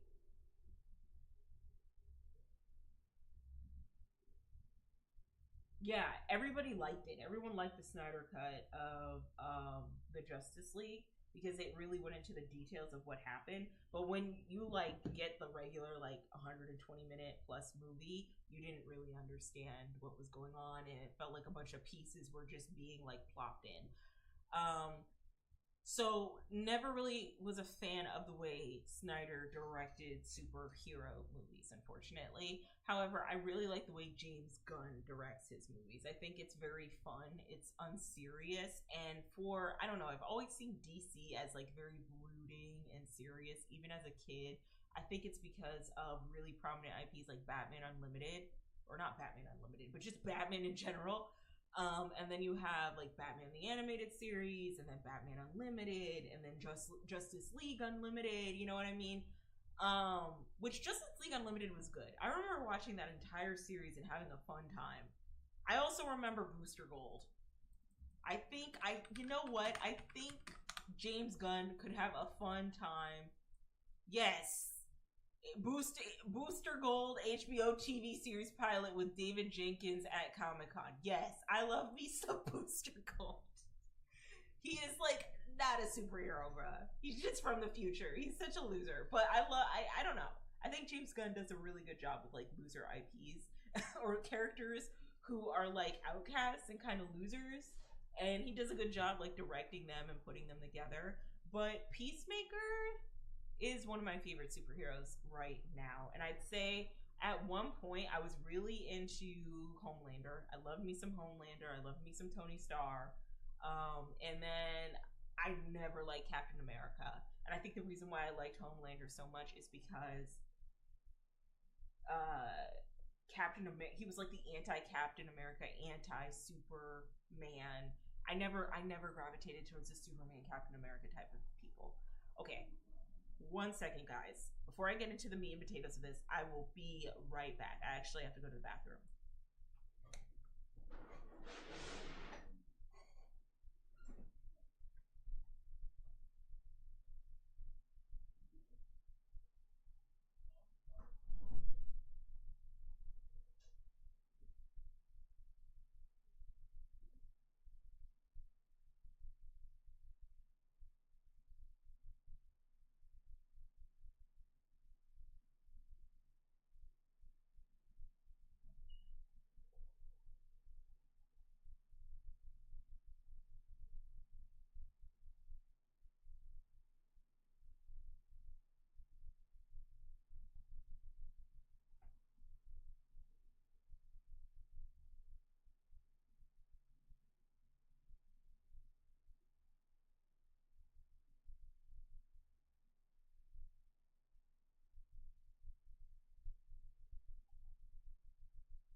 Okay, guys, we are back. Sorry about that.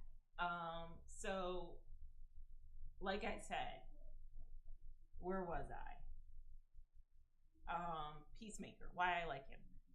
Okay, so the reason why I liked Homelander so much is because he was a realistic Captain America slash Superman character. He was a realistic Superman character, and then Soldier Boy was a realistic Captain America. That's the only reason why I liked him. Because I know in my heart of hearts, even though Marvel would like you to think otherwise, that he's like the everyman and he's like the ideal citizen for the ideal like military, veteran. I just always saw Captain America as, I don't know, like, how could he not portray the worst of American culture? I feel like Marvel, especially with Disney churning out Marvel movies constantly, I feel like they've never done a good job in getting realistic about how these superheroes would interact with everyday people. Like really getting into the nitty gritty of it all, right? And I think with characters like Captain America, him being like this patriotic symbol for America, when we know that the patriotism is, it's not like America has done some pretty bad stuff, more or less. Like it really should, like we really shouldn't be celebrating this country for some of the atrocities they've committed. And it always makes me wonder, like, would Captain America be a part of that? Probably. Realistically, yes. Realistically, he would be like Soldier Boy. And if, a government was able to make a Superman type of figure, the US government was able to make a Superman type of figure, it would definitely be Homelander. Absolutely. Fascism and all. Fascism haircut and design and all, right? And so I thought that was a very clever take from The Boys on how they portrayed those types of patriotic superheroes. However, shit has gotten real lately, and people are getting like more and more volatile on the internet, and so like it's not funny anymore. Like it's not like some quirky like, ooh, like I love how this is a commentary on how awful like these politicians and like the government is. Like no, like we're living in this real time, and this is a like this isn't just like a satire of the government. Like this is actually happening. It's not like a parody of the government. Like this is real life. You know what I mean? And so I no longer gravitate to those characters anymore, especially with the end of season 4 of The Boys ending the way it did, where the good guys lost, the boys lost more or less. Spoiler alert. And they all got held captive, and we have one more season left, and I don't even know what that season's gonna look like. You know what I mean? I'm just, I don't know. I say all that to say that in a world of Soldier Boys and Homelanders and Captain Americas and Supermans, I really gravitate towards Peacemaker because he is a good representation of the everyday American citizen. And like, hear me out. The everyday patriotic American citizen that is having a wake up call. Okay, because he is trying so hard to deal with the trauma of his dad being like this KKK adjacent white supremacist fascist dude, and he does not want to be like him, and he does not want to represent him whatsoever. And I feel like in Suicide Squad, he really showcased like this like moral and justice man meant to keep the peace, right? But had like a father who was like a borderline fascist, and him coming to terms with the fact that he doesn't want to live this and do and conduct the same atrocities that his father had, and he wants to be a superhero in a way that represents what America truly needs and what America truly is. And I think that's personally why I really like Peacemaker. I always call him Peacekeeper sometimes, because it's not so much about him trying to be this cookie cutter version of how we see American citizens like Captain America, or him making this stark commentary of how a realistic Soldier Boy or how a realistic Captain America or Superman would look by a Soldier Boy and Homelander from The Boys. It's this character arc of him waking up and realizing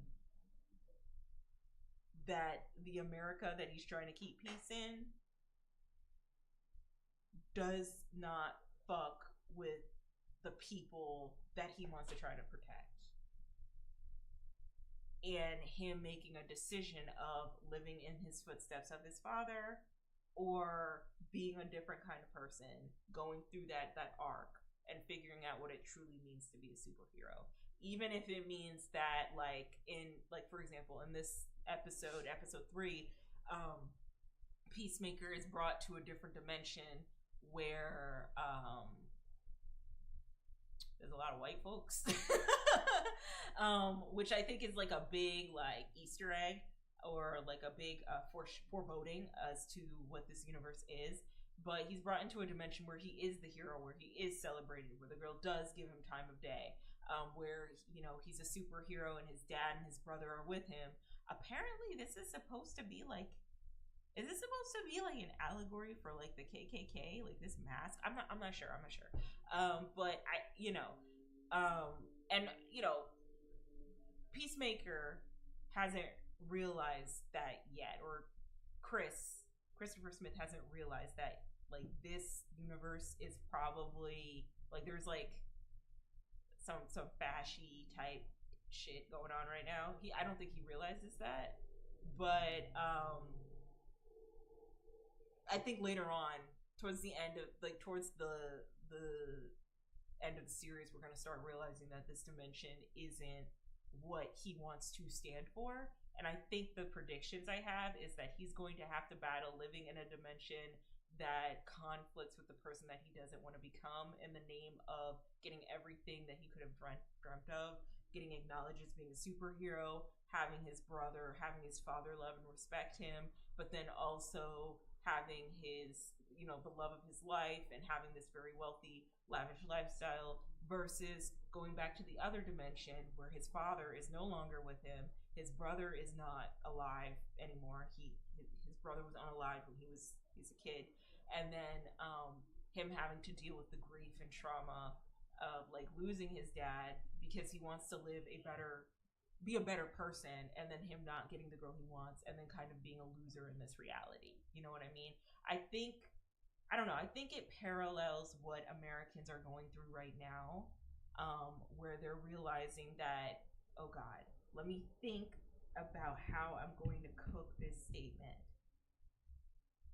I think it's doing a really good commentary on addressing how you want to break generational curses of the bigotry that your family tried to uphold, but also understanding that you won't be the superhero that you intended to be in doing so.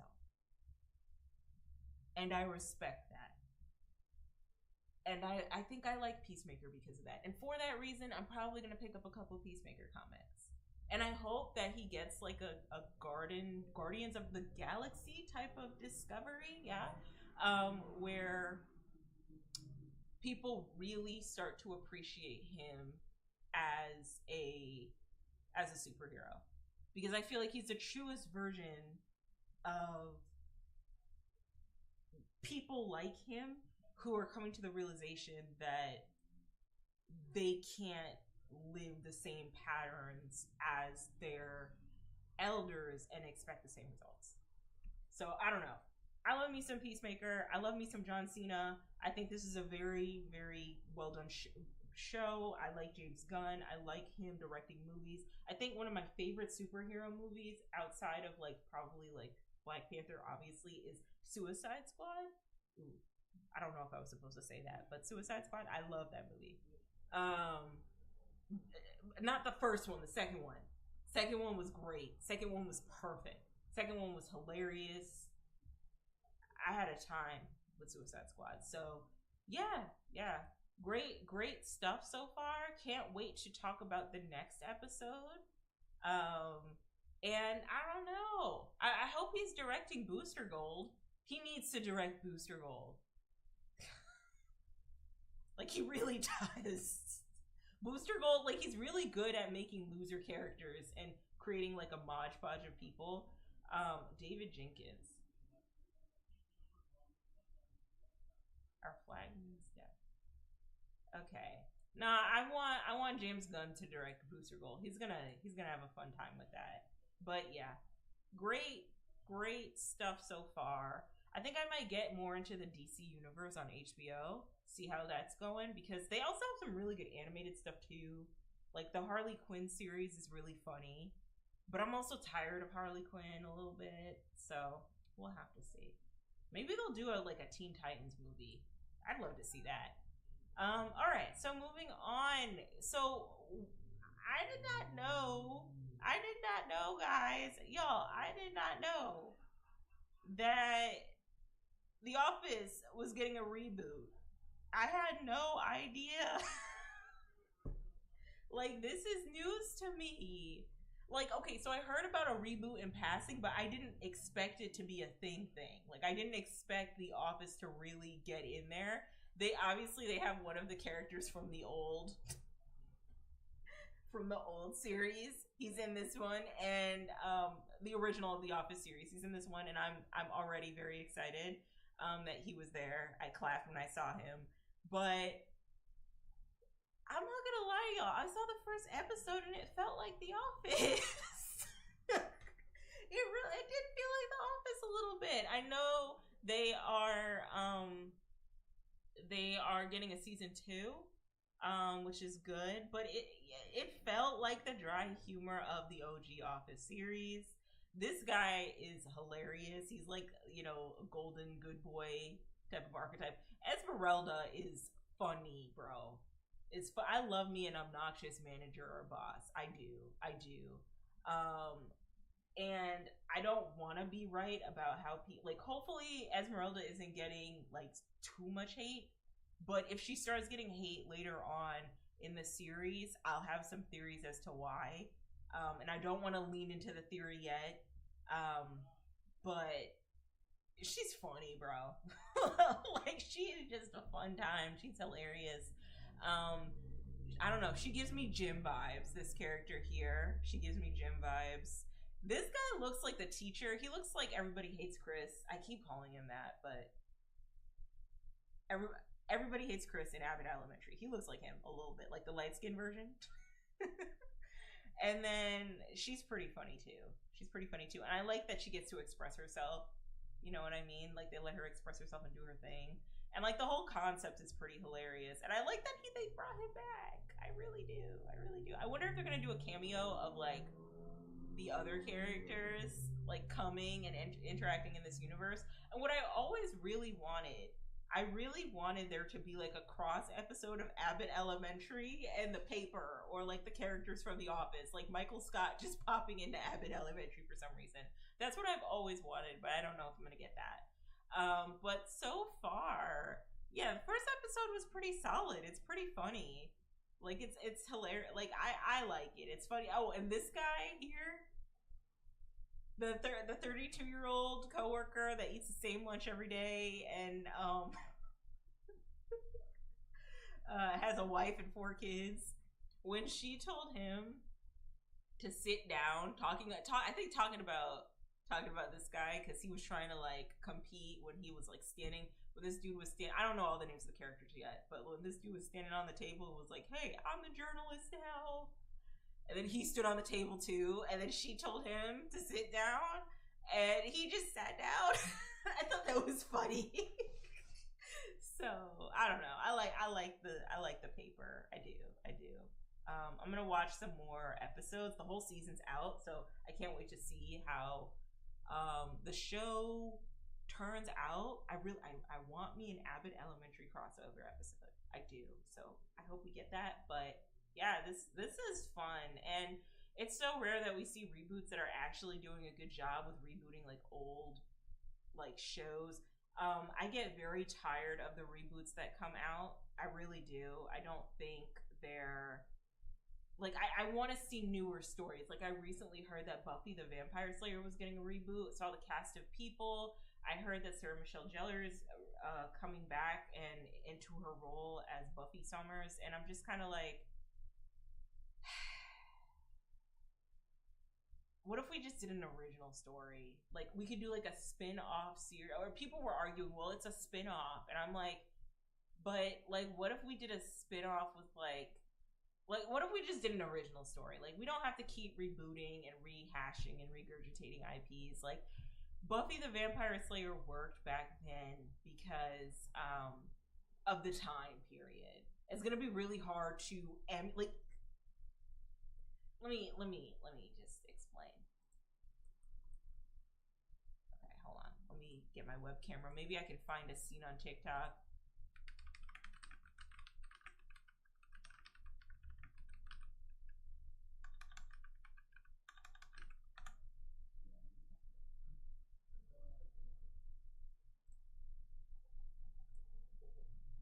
One second. Okay. So this is a scene from Buffy the Vampire Slayer where she's fighting Dark Willow. Maybe I can play the noise. Didn't say I wouldn't. Oh my god, I hope I don't get flagged. Are you sure? Rest in peace, Michelle Trachtenberg. I can't. I have to stay here to put the spell going on. Okay, maybe I should like turn off the sound because I don't wanna get flagged. But you see how they're holding their swords all goofy? And then you see how she like grabs her and then like throws her to the side? Like, do you see how corny the fight scenes were? Like, I think that's the part of the reason why so many people return to a series like Buffy the Vampire Slayer. Because it was just corny. Like, the fight scenes were like so unserious. And I don't know, I don't want a gritty, brooding, serious Buffy the Vampire Slayer. I kind of want it campy. I kind of want like quirky, dumb, kind of low-key cringe one-liners. Like, that's what I want. And I don't know if the reboot's gonna give that. And I think where the paper succeeds in being a spin-off is that because the concept is like people in an office existing, it's easy to build off of that, and it's easy to encapsulate like a different generation of people in that environment and still be funny. Like, they're making jokes about Me Too in this new reboot, and it's like clever and funny, you know what I mean? And the cast is updated. The characters are a little bit more interesting now. But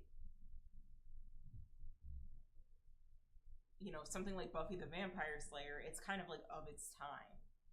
It's of its time, and I don't think you can reboot something like that again without there being like drastic changes. Even like Charmed, you know what I mean? Like, it's of its time, it's in the past, let it be. I know Twilight and Harry Potter are getting reboots, and I didn't ask for that. I never was really a fan of Twilight, despite me liking vampires, but like, you know, that's neither here nor there. But I definitely recommend this series to get into. Especially, so if I'm gonna watch this series, I'm probably gonna catch up with Abbott Elementary. So I gotta squeeze that into my time where I'm watching all these horror movies, but like, I'll probably get into it. Definitely watch the series. I think it's funny. I think the first episode was pretty hilarious. So I cannot get over how much he looks like that dude from Everybody Hates Chris. I forgot his name. But you know, the teacher from Abbott Elementary, he looks exactly like him, but lighter skin. That's so weird to me. Anyway, moving on. All right. So, some YouTube drama, okay? I learned about all the stuff that was going on with these people by Brittany Simon. She did like a whole think piece about how liberal men suck, which I absolutely agree. Liberal men do suck, and like this facet of liberalism that is on the in the YouTube space and in the social media space is absolutely shitty and absolutely performative. So Destiny is a debate bro who was, I guess, prominent for debating what was the debate he did? JonTron? About like some pretty racist viewpoints that JonTron had at the time. I think JonTron was able to redeem himself, but that's how Steve Bonnell, aka Destiny, was able to get his claim to fame and really take off his career. And then he made a whole career of streaming himself, arguing with anybody who was worth a damn. Like, he would just like argue with Nazis, fascists, just people who disagreed with him. What really started to turn me off about Destiny and like the debate bro space is one, the excessive drama that would happen. It was like Destiny was cool with Hassan, Bosch, and all of the poly streamer debate bros, and then he would fall out with them, and it would be like this big drama, and I'm just like, do you actually care about changing the world for what it is and convincing people to have more of like a left-leaning approach to certain politics, or do you just care about like yourself and having a moment? Like, what do you care about, right?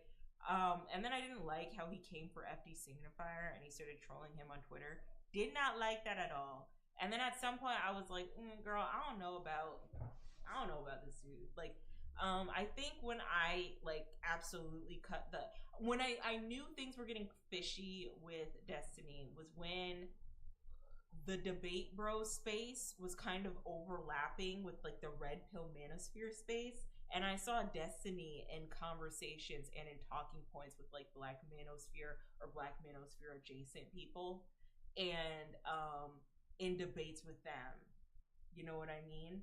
And I just like wasn't comfortable with the way that was going down, because it's like you're a whole Caucasian man. I know he's Cuban, but he's white, and you're over here in these spaces trying to make a name for yourself or trying to put in your 2 cents when like your experience is not going to be the same as like a black man's or a black woman. So why are you talking on things that you know nothing about, right? And he's just there for clout and views, and you know they need him. They need like a co-worker symbiotic relationship. I just thought that was weird. I didn't really like that.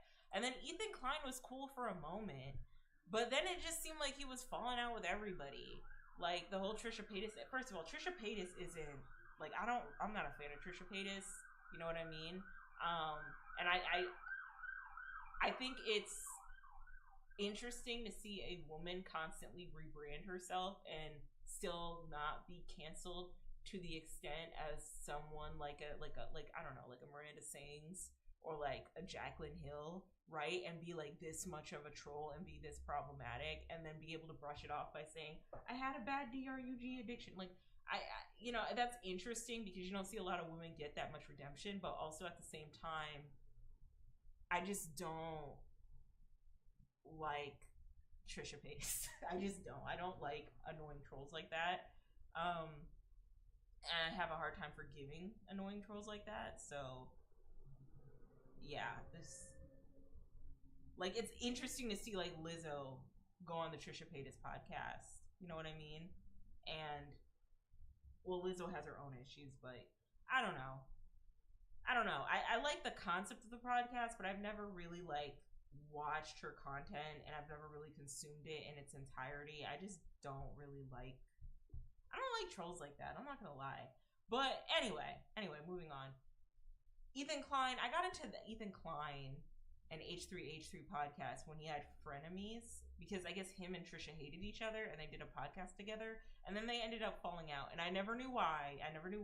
Like I wasn't paying attention that much, but I just knew at one point frenemies stopped existing. And so then we had leftovers with Hassan Pike, and then they got into it because all the shit that was happening with Israel and Palestine.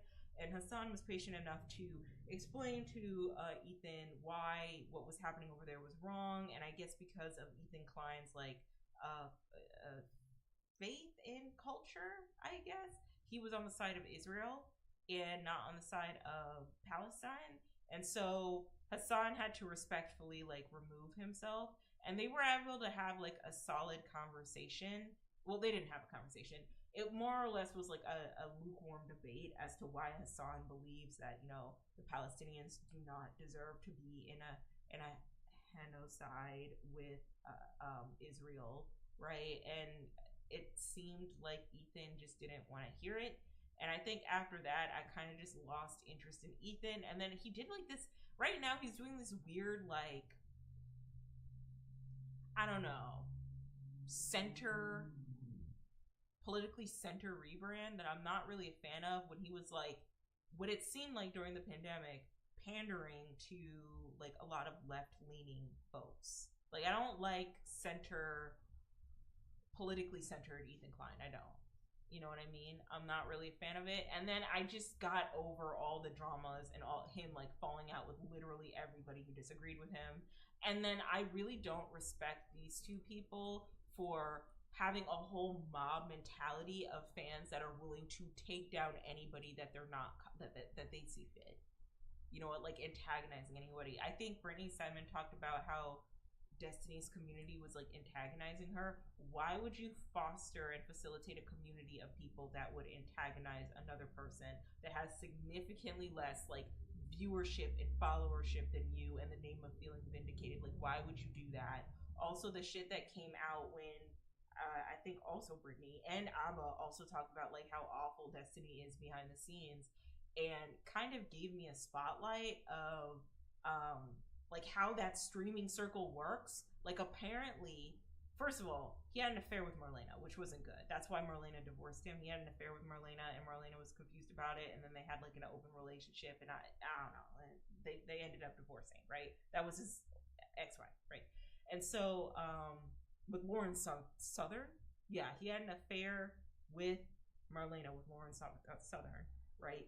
And then I also found out that apparently, like in that space, it's not uncommon for men like Destiny to platform women if they know that they're going to sleep with them, allegedly.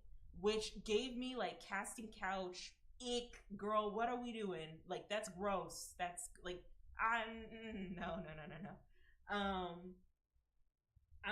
I never want to be in a situation like that as a woman where I feel like I have to sleep with someone in order to get like traction and motion on my platform. That's like weird. But like that's what Steve Bono kind of gave, honestly. And you know, Abba coming out and expressing how he's disappointed in his friend. Brittany coming out and expressing how she doesn't want anything to do with him. And then Abba like denouncing Destiny because it also came out that Destiny was recording women and men without their consent. For what reason, I don't know, but like a girl who was a fan of Destiny like came out and said that she was being recorded. And I don't know how you have fans after that, but apparently he did. And so you tackle that on with the way he encroaches himself into spaces that he has no business being a part of. I'm just not really a fan. And then you have Ethan Klein, who just is like messy and keeps falling out with everybody. And is, I would believe, is on the wrong side of history, whether it be like the propaganda he's being fed as, you know, being a Jewish person, a part of like Israel. I don't know, but I've never really been like a fan of that. I never really liked that because I don't know, if you're citing about whatever's going on in the Middle East, whatever's going on in Israel, like I can never co-sign the violence of women and children, like point blank period. Like I'll just never co-sign the violence of that. I'll never co-sign the violence of anybody, but especially children and women. No matter if it's God's promise that you believe in promised land and all that. And I think that's why I'm having a hard time with Christianity right now, because a lot of people believe, well, that is God's destiny and this is what God needs to do and he's coming back again. And it's like, no, girl, like this isn't okay. Like your spells, people, you're under spells, you know what I mean? And so I just can't get along with that. But apparently from what the tea is that Ethan denounced Destiny and said that he wasn't cool with Destiny for a while, and then Destiny released text messages and said, well, no, actually Ethan is very cool with me. And he leaked some like messages the two of them had. And then someone, I think it was Destiny, don't quote me on this, but I think Destiny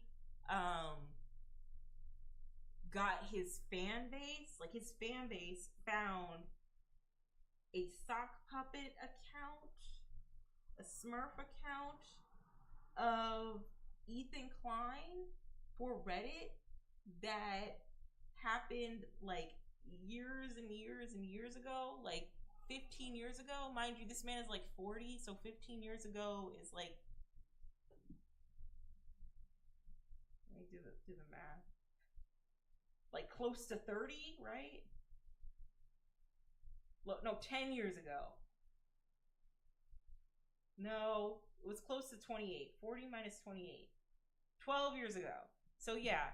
And so he's like, I'm not like that anymore. The internet is different. But the stuff he was saying on the Puppet account was very like borderline PDF file, inappropriate, like trolly type shit. Like basically cringe internet type of shit back in 2010, where it was like edgy and funny to be. It was funny to be edgy in the most inappropriate way possible. That's what Ethan Klein was on his Smurf account. And that, like, some of the stuff he was talking about with minors, with Palestinian people, and just in general was just kind of weird. And so now there's a back and forth because allegedly Destiny has also done some weird stuff with minors too. And so now it's a back and forth battle on Twitter of like the PDF files and who's more of a PDF file, right? And which one you should like denounce in the name of following the other. And I don't know. One thing I will say is that anytime children are into the mix of these conversations, people take this shit a lot more seriously, as they should. But I feel like people who commentate on this type of stuff or like cover these type of stories in the name of getting the story out really bank on the fact that if children are involved, like, they can really sell the story of like, they can really create a controversial story, if you will.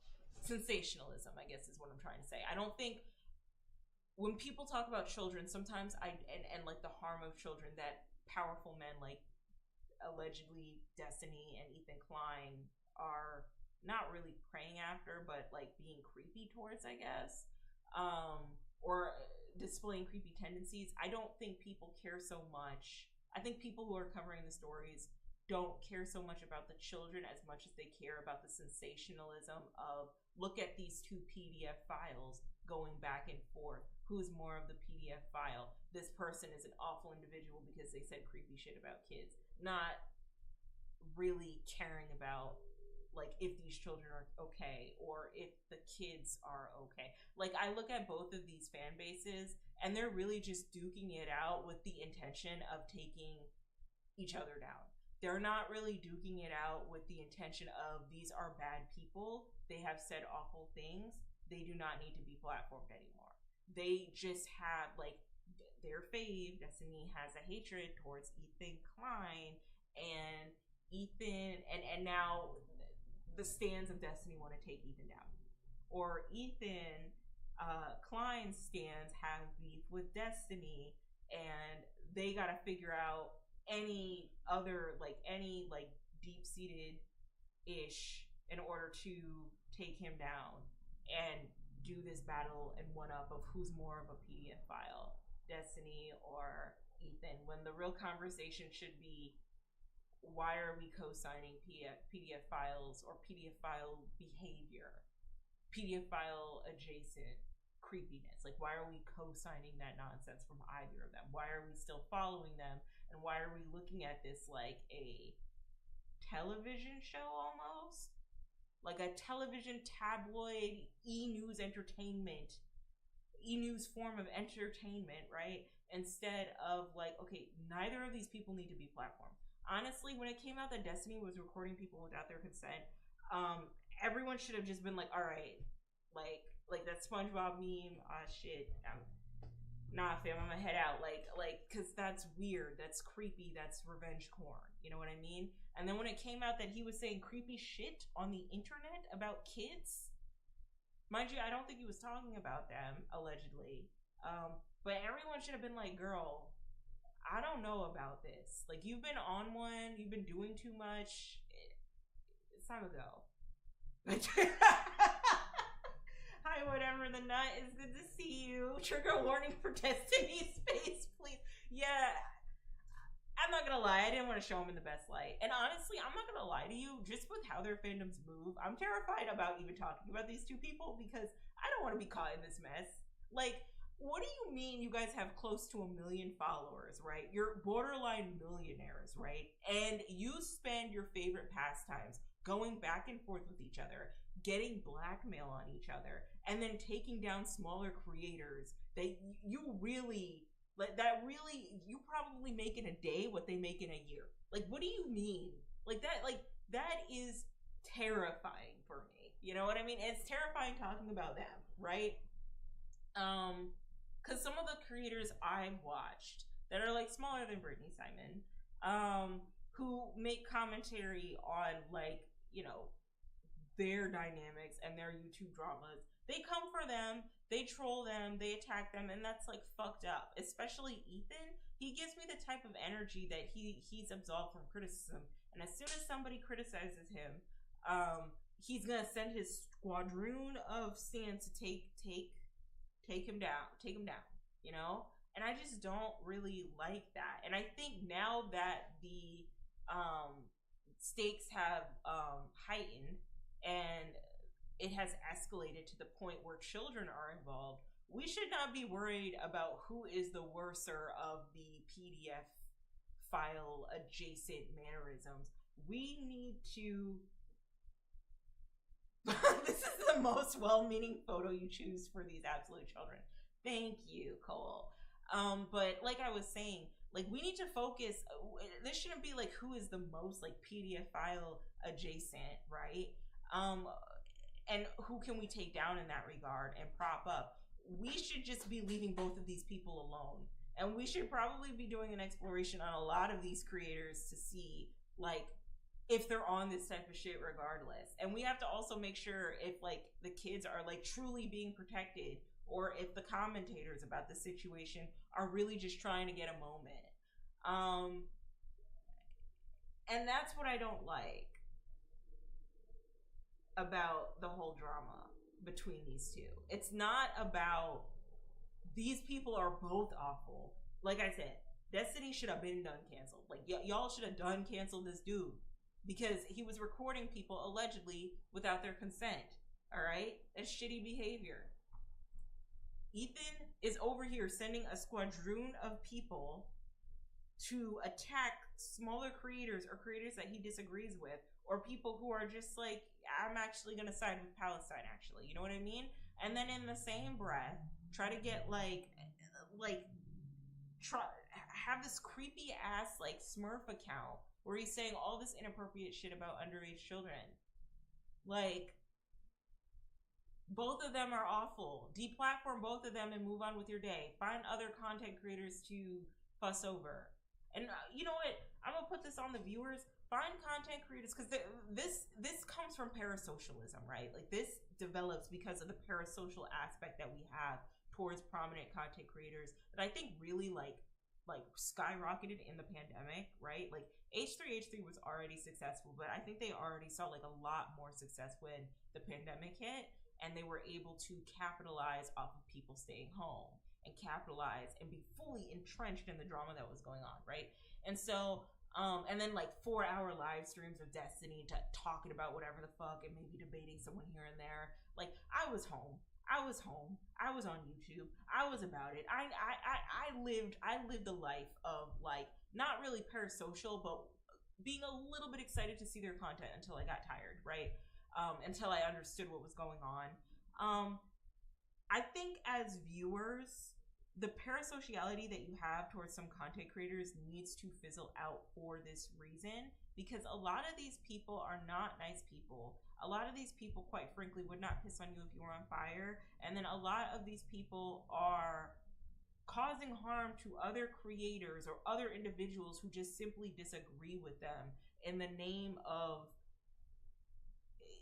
you know, wanting to be right or wanting to be portrayed as the better guy. You know what I mean? You know what I mean? Like, I look at Destiny and how he would constantly be a guest on like the Fart and Funky podcast. And like, do you really think, especially when it comes out that he cheated on Marlena, which is, she's very beautiful. Like Destiny's ex-wife is like stunning. Okay, no man deserves her. But anyway, you know, he's on this podcast with a bunch of Fart and Funkies talking about like and constantly debating these idiots about like sexist talking points, right? And I guess he comes in as like the blue-haired, you know, like liberal, quirky dude that might be bisexual, that is here to pwn these like loser alpha men. But when it's all said and done, this is like a cycle. This is for entertainment. Like this is like you're addicted to that type of content. You're addicted to seeing these people duke it out and debate these bright-eyed, bushy-tailed, barely 18 OnlyFans models and try to pwn them because you can't find a girlfriend, you know? And that's what they do. And then they bring in someone like a Destiny, and now you, the more liberal-centered leading person, are watching this content, and you're like, yeah, Destiny, own them, own them. And it's like, he keeps going on there, though. If he really is about that life, if he really is about you know, not being like super sexist, why do you keep going on those platforms? It's like a business, you know what I mean? It's a symbiotic relationship. It's a political pro wrestling. That's what one of my friends said. That a lot of the debate bro shit is political pro wrestling. I will stand down, like 10 toes down on this. A lot of political content on the internet that has to do with the, like debating is you developing a parasocial connection with your favorite. Okay, I can't look at him too much. Like his eyes are too blue and it's stressing me out. Let me just, sorry.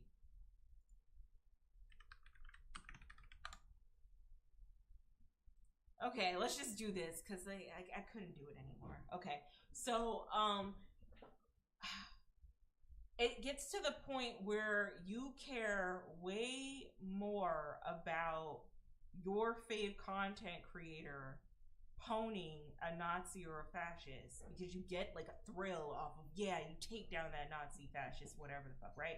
Versus them actively trying to make change in the online space and like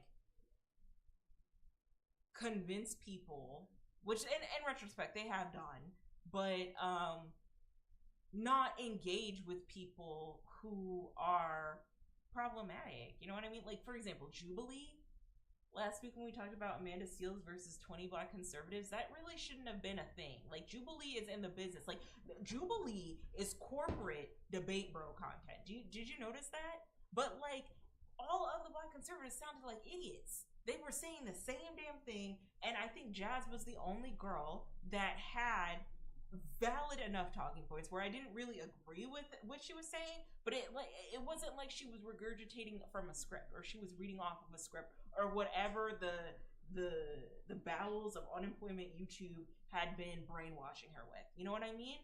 And it's the same thing with like debate bro content. It's supposed to spark up rage and feeling and emotion with you, and then you listen to these people for 4 hours at a time, and you develop a parasocial relationship with them in that regard.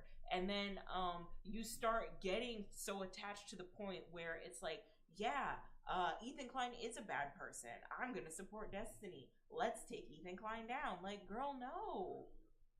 Like, it's just weird. It's weirdo behavior. And I think with everything that's going on right now, with stuff that's going on like politically in our world today, with the Epstein files still not being released, but the victims are coming out, thank God.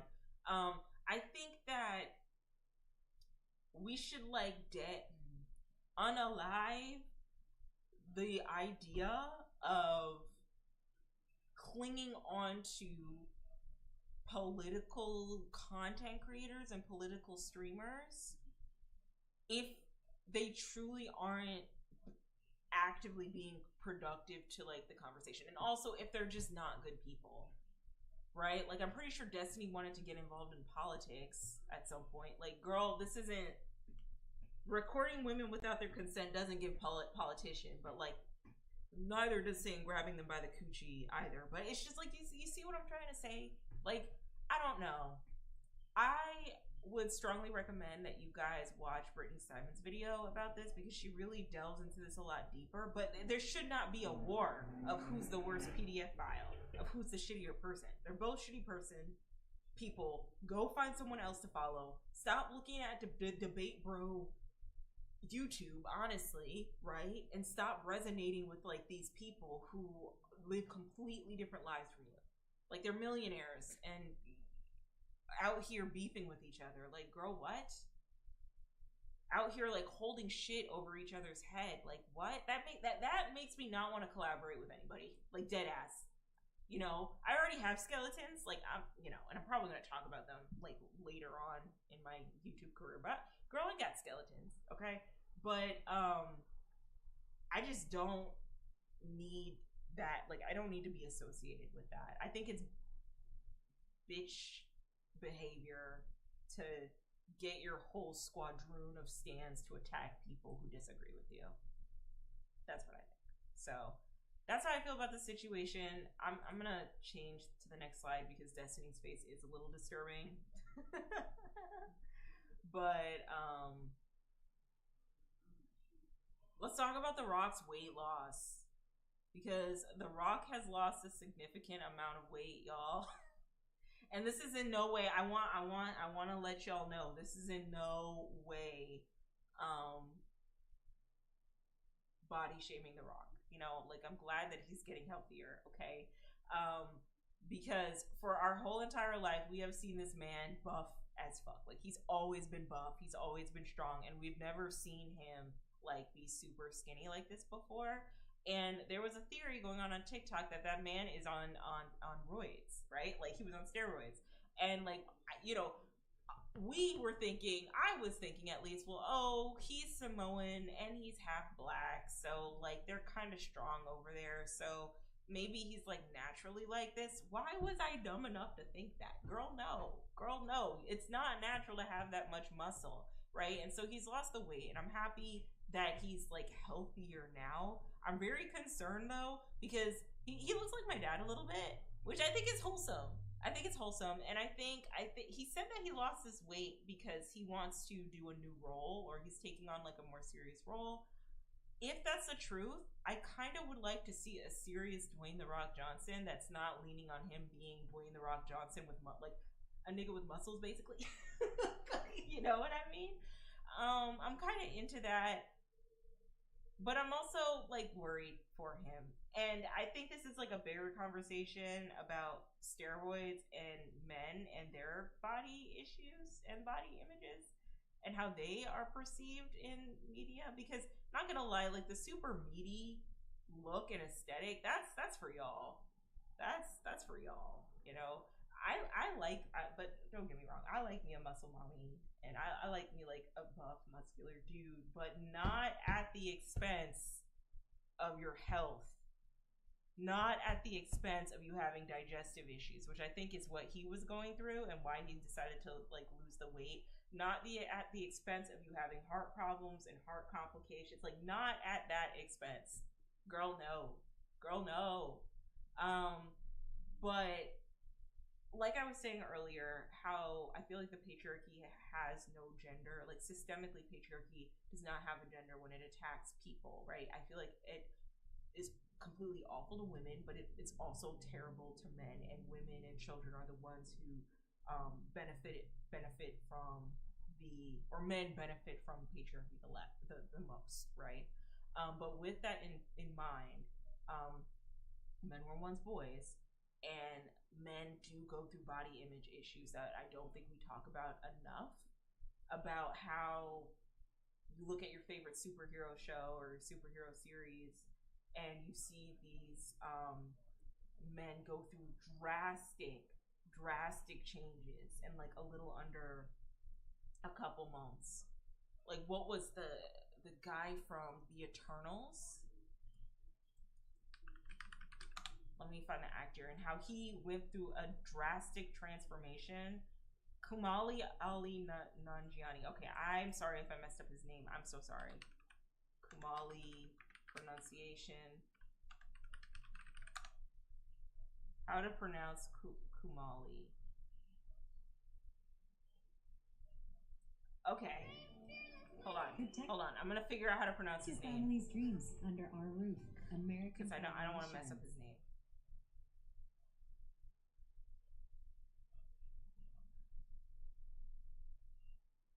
Okay, where does it come in? We got Camille and Johnny and Hassan Minaj. Camille Nanjani. Okay, Camille Nanjani. All right, sorry, I had to take that time. Okay, Camille Nanjali, and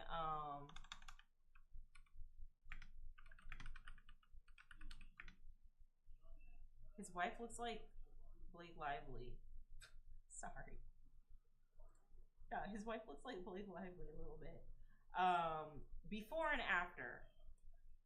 To get ready for the Eternals role, he like did a drastic like transformation. And I remember my boyfriend and I were talking about it, right? Because you know he be going through body issues a little bit, and I'd be gassing him up and saying that he's my baby and I love him. But he was like, this isn't feasible. Like they put him on something in order to get here, and I kind of low key believe that. Like I'm not trying to be like a hater. I'm not trying to be like the male, like you know how some people will try to be like, oh she has a BBL, you know, because some BBLs look really good, but like we've known that steroids are pretty dangerous, but this isn't realistic in like a short amount of time or however amount of time it took for him to get this. Like this isn't it, right? And unfortunately, men and young boys look at like these superhero media or like these action stars who get really really buff. They look at them and they're like, oh, I gotta look like that in order to be desirable towards other men, mind you. I don't think women actually care. I feel like we've been conditioned not to care, but you know, you're doing all of this to prepare for a role, and then you end up looking like this in the future because you keep pumping yourself with that type of stuff and that type of crap.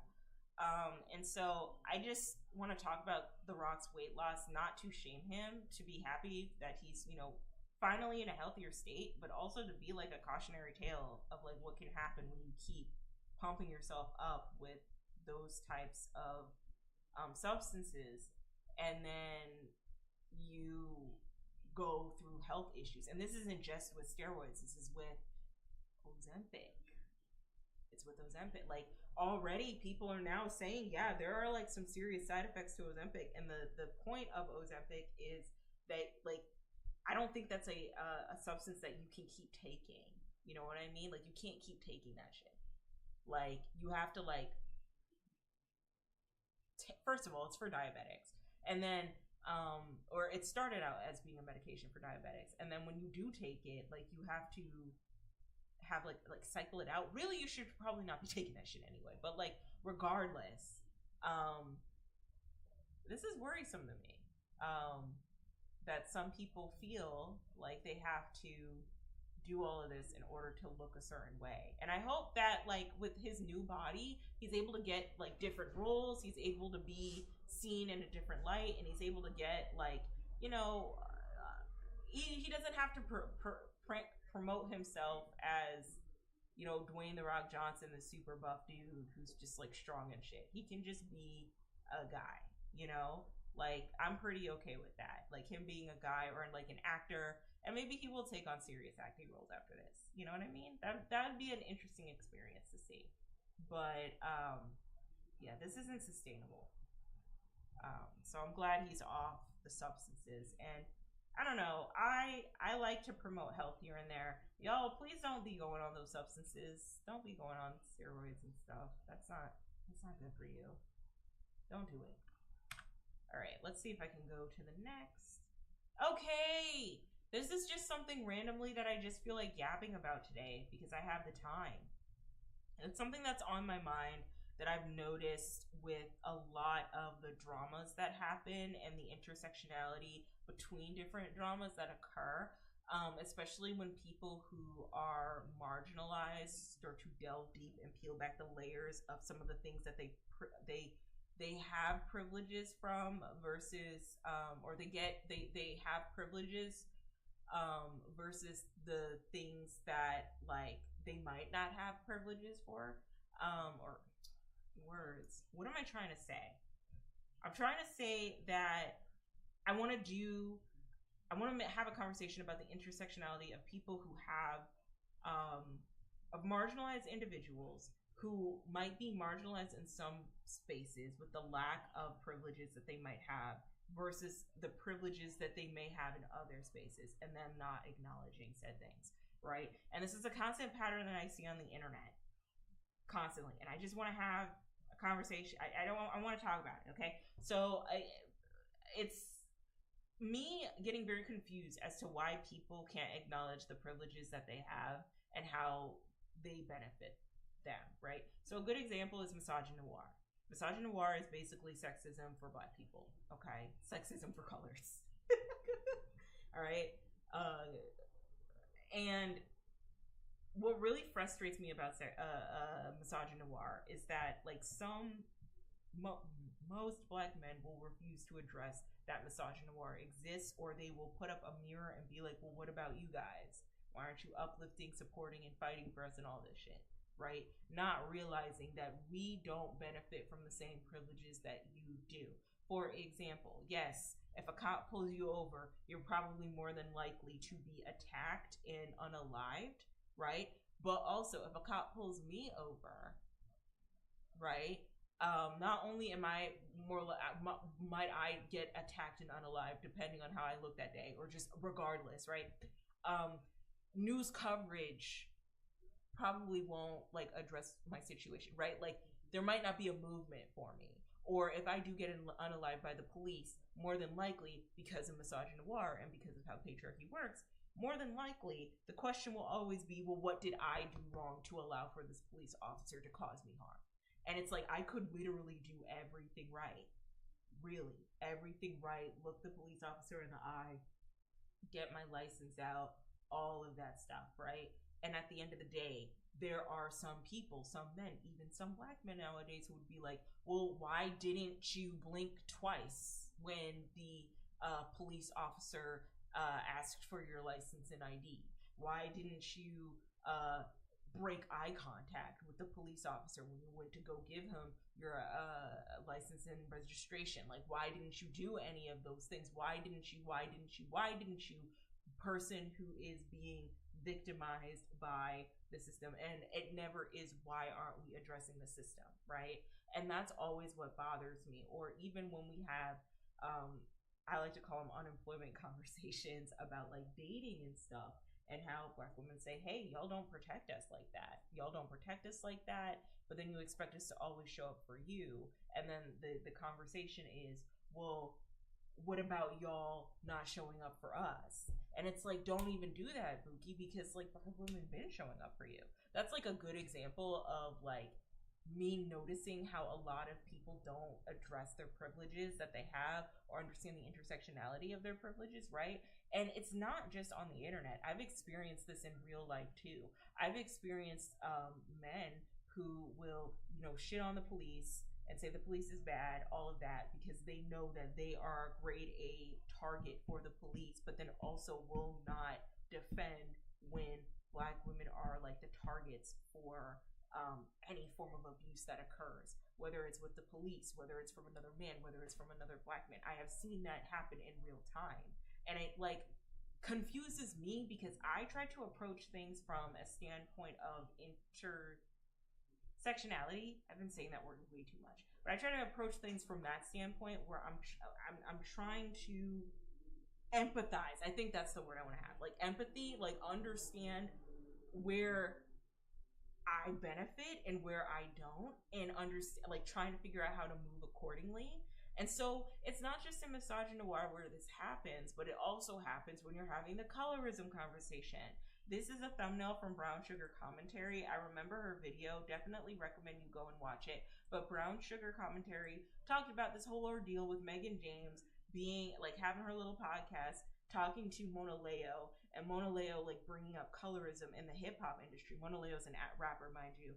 And Megan James almost quick to say, well, what about reverse colorism?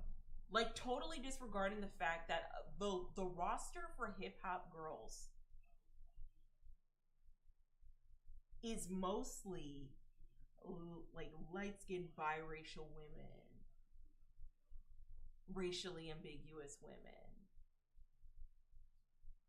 Lotto, Ice Spice, Coil Ray, Saweetie, Cardi B, Nicki Minaj is a black woman. She says that she's light skinned, she's slim, trim, also light in that one song, but I always saw her as brown skin and light skin, depending on how you want to put her. Nicki Minaj, Doja Cat when she wants to do rap music. Like our Megan Thee Stallion is brown skinned. So okay, so that's confusing me. I'm not gonna get into the details of that, but like Dochi's an outlier, is what I'm trying to say. Dochi, Mona Leo, Flo Milli, like they're outliers. Okay, even like Glorilla is a light skinned woman technically. So like, it was very ignorant in this podcast for Megan James to turn around and be like, "Well, what about reverse colorism? Like I'm picked on all the time for being light skinned," and it's like, girl, but we're not talking about that right now, because if you know how and understand how colorism works, right? It like, take it from a racism standpoint, okay? How we always say that people of color can be racist, but they can't, or they can't be they can't be racist, but they can be prejudiced. I can say how much I hate white people till the cows come home, and I have no thoughts about white people. Like, I don't hate them, but like I could say that, and I can purposefully do things to prevent white people from my space, right? But the way the world has been set up systemically, no matter what I do in my personal space, when I go out into that world, because this is a white Eurocentric like environment, it doesn't matter what my opinions on white people are. I'm still at a significant disadvantage as a woman of color, in certain spaces. I still have to bend over backwards in order to, get the job offer. I still have to dot my I's and cross my T's when interacting with the police of how I'm being racially profiled. I still have to constantly battle all of the microaggressions, the bullying, the online bullying, the in-person bullying, the respectability politics bullcrap and all, because of how we have been groomed to live in this Eurocentric society. Therefore, no, brown people, BIPOC people can't be racist in America. They can be prejudiced. They can be like, you can't come to my establishment, but you can go to a white establishment as a white person and be welcome there. You know what I mean? Like, it costs more for POCs to remove people from their establishments than it would for white folks to remove POCs from their establishments. Is basically what I'm trying to say. That's why a lot of people had been saying, racism, black people being racist doesn't exist. That's why a lot of people said that. At the same time, if you know that to be true, why can't you apply that to other intersectional conversations? Why can't you apply that to colorism? Reverse colorism that doesn't exist, right? Because colorism, let's look at the definition of colorism, okay? It's a prejudice or discrimination against individuals with a dark skin tone, typically among people of the same ethnic or racial group. You will never experience reverse colorism if you are of lighter skin, because you benefit from colorism. Just in the same way white people, like black people will never truly be racist if the system truly benefits white people initially, right? Like, that should, like, where is the disconnect here? I'm pretty sure if they had a conversation about race or about like social injustices, they'd be able to pick up on that. But as soon as we turn it around and be like, hey, you benefit from colorism, then you're going to be like, oh, well, darker skinned people and brown skinned people used to pick on me for being light skinned. First of all, I'm not trying to excuse the experience that someone like a light skinned or a biracial person have been through, but it's also like, no matter how much bullying and how much prejudice you went through, whether somebody said, you're a light bright, or you act like a white girl, or discredited your race, or however you choose to identify yourself, you're always going to get the upper hand, because you're always going to be the one to be preferred because you are lighter. Right? Like, that should not be confusing. And even in some spaces, like, if I'm around a bunch of dark-skinned women and there are women that are darker than me, in that space, I would understand, okay, so I benefit technically, like, I'm brown-skinned, right? But I technically would have more of the benefit and more of the privileges than a darker skinned woman. So what I try to do is I try to, you know, not take up as much space. You know what I mean? Like I let the people who don't benefit from colorism, for example, like have more space in that regard, have more conversations, talk. I always notice that in the colorism conversation, when darker skinned girls do talk about this stuff around lighter skinned people, I do notice that a lot of light skinned people do be saying like this type of nonsense. Like it will be stampeded with talking points about reverse colorism and being picked on as a kid and not really being able to fit in. And at this point, I do think that like light skinned and biracial people should have a separate conversation from brown skin and dark skinned people about what that looks like, especially for different genders. But like it's really frustrating when, you know, at the end of the day, as a dark skinned woman, at the end of the day, the lighter you are, you know that you are going to be desired in the long run, and the darker you are, you know that you won't be desired in the long run. There is like constant warfare on how awful dark skinned women are, like the conception of that. And in the same breath, when we want to talk about gender, there's a constant fetishization of dark skinned men and like the alpha masculinity of it all versus like the softness of light skinned men and like questioning their masculinity. I don't know. It just gets very like intersectional, and I feel like people, like not even online but just on person in person, if it doesn't if it doesn't if it doesn't address them, if it doesn't address their struggle, they don't want to entertain it. I see it all the time with men and misogynoir. I haven't really experienced it. Like a lot of my like lighter skinned friends, we don't really like, I don't want to say we don't see color, but we don't have like serious conversations about color and stuff like that. We're just like whatever, you know what I mean? But you know, if there was a darker skinned girl who like some of my darker skinned friends, they do talk about like being dark skinned and how that affects them, and I'm like, you know, yeah, no, take up space, speak on that. I can be silent, I can listen about your experience, I can try and be an ally and defend you, you know what I mean? But like, you know, a lot of her friends don't really talk about that. But in case it ever happened, I would try to be an advocate, you know what I mean? And you know, even conversations about pretty privilege, right? Because I'm gonna go across the board, right?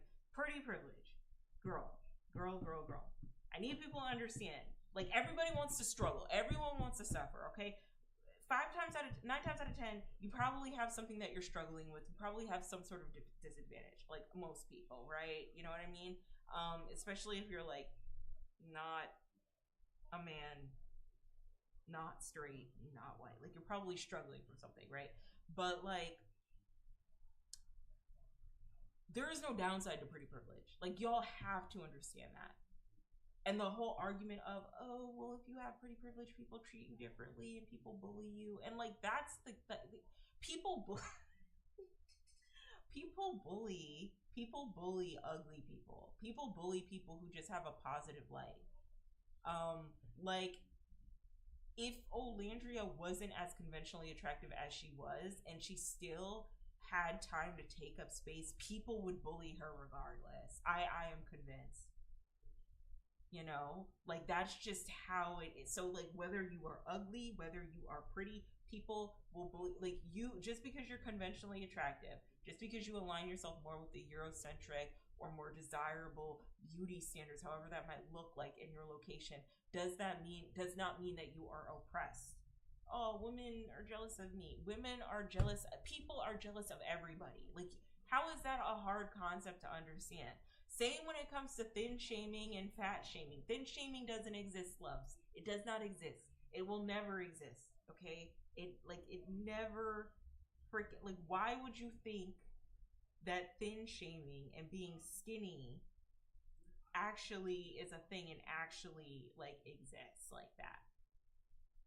And I'll tell you why. Because I have been very skinny. I've been chubby, I've been very skinny, and I've been very, very heavy. I don't know. I teetering on like almost obese, okay? And I will tell you, people treat me much differently. Even when I look like skin and bones and I'm withering away and I have no ass and I'm weak as fuck, People treated me a lot differently when I was significantly smaller than when I was heavier. So how like explain to me, how do you mean? How do you mean that what do you mean that you are discriminated against because you're skinny? When like this whole world is built off of you having a skinnier and smaller body. Where more than likely you will find your size in the store over somebody who is plus size, and in some cases mid size. You won't even find your size in like American stores. You can find your size all over the world. Don't play in my face. And to like wrap things up very, very quickly with like Jojo Siwa and like Betty Who and Renee Rapp, like and Betty Who on this podcast saying that, you know, there should be space opened up for Renee Rapp to be a bisexual if she wants to, and Renee is like, I'm a lesbian, you know. Renee Rapp scares me. Like, I don't know, she just seems so mean. I don't know. I don't know. She just scares me a little bit. But it's like, and then the whole conversation during Pride Month about biphobia. Like the whole conversation about biphobia during Pride Month. And as somebody who identifies with being like, you know, like coming into my own about my bisexuality and like, you know, being queer too. I'm so sorry, y'all. Like, with peace and love, and with all due respect, love y'all down. Love y'all down. But, like, can we just have a conversation? Like, it is so, like, straight couples are celebrated way more than queer couples or, you know, Willa gay couples are. Like, how is that a hard concept and phenomenon to understand that, you know, some of the Willas probably don't want to date a bi girl because of just like the idea that, you know, they're not lesbian. That you as a bisexual person should not demand and or take up space in places that are meant specifically for like the Willas. Like, how is that a hard conversation to have? And there are some very attractive Willas out there. Okay, they're very very attractive. Okay, okay. But it's just like, girl, like, you should not feel a way or like demand that there be space made for you if you come like suddenly feel like you're bisexual, I guess, or like if you are bisexual and like lesbians are like, I don't want to really like rock with that, or I don't really want to date someone who's bi, I want to date someone who's gay. You know, like they have their own reasons and they're allowed to do so, and you should understand that, you know, you have the upper hand because at the end of the day, because of your attraction to men, like people are like by default you will be celebrated more than if you were just strictly attracted to women. Like I don't know. That's just my humble opinion, and I just wish people can really acknowledge the privileges that they have instead of constantly playing the struggle Olympics about how they feel like they're suffering like all the time. Like I just wish people would have that, like just be more intersectional with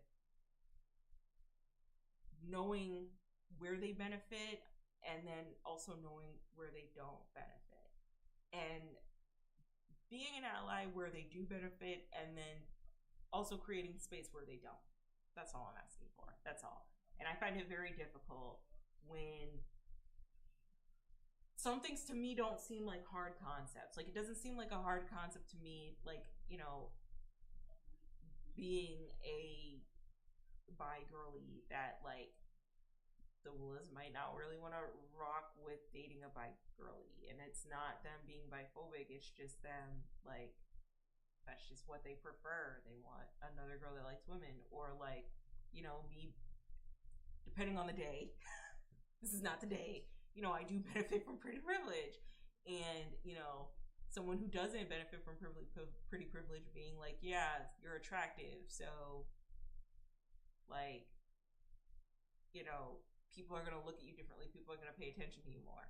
And I'll be like, yeah, you're right. But I also, like, now I'm more observant, and I'm like, okay, so if you're treating my friends around me like shit, I'm going to call that out and call you goofy for it, right? But, like, why can't more people be like that? Is my question. Maybe I'm asking too much from people, you know? But anyway, that's neither here nor there. Moving on. Okay. That's a couple slides left, and then after this, I'm gonna head out. All right, so Dana Terrace versus Disney. So Dana Terrace is a creator of Owl House. Yeah, she's the creator of Owl House, and she has made a new series, I think, on the like a new animation studio that had like the Pomo clown. Guys, sorry, I'm not very. Where is the Pomo clown? Where? Okay, Digital Circus, I think, is the name of it. The Amazing Digital Circus. Yes, I think. Okay, the same studio that made the Amazing Digital Circus, so Glitch Productions, is making Dana Terrace's new show. Knights. Yes, they're making Dana Terrace's new show, Knights of Guinevere. Whew, that was a lot. Yes. So, I mean, I'm here for it.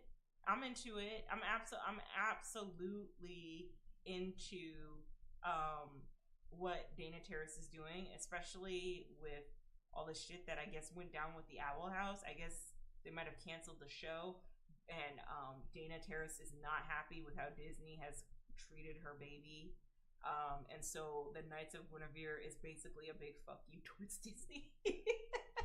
And it has a really cool concept. I think it's about this daughter of like this CEO of an amusement park, which is Walt, like an allegory for Walt Disney, and him creating all of these princesses to protect her daughter, and then having these little employees, I guess an allegory for like employees that work at Disney, and like a bunch of shit happens.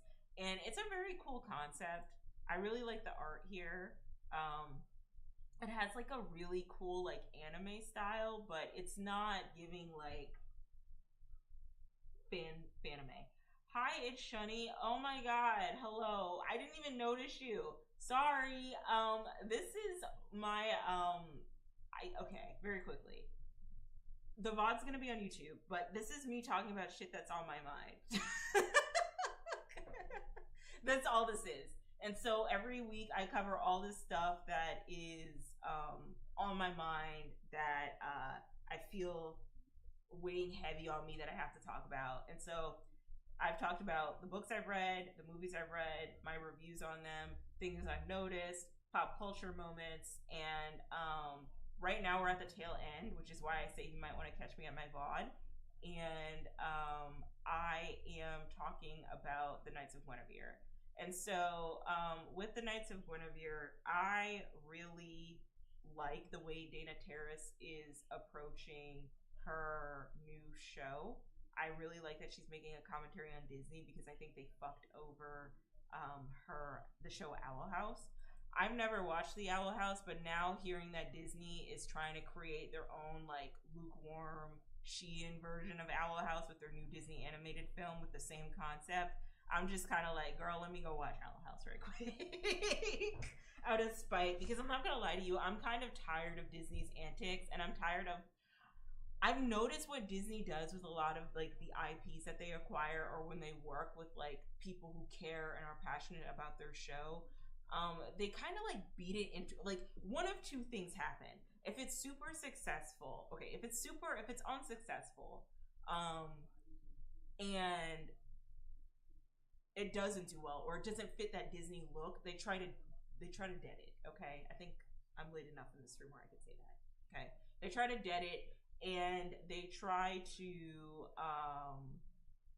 basically make it so that, it's not as accessible. I'm thinking about Gravity Falls when it first came out, and I was working at Disney World, and there was like little to no Gravity Falls merchandise. They just dead the IP if they feel like it doesn't like fit their style.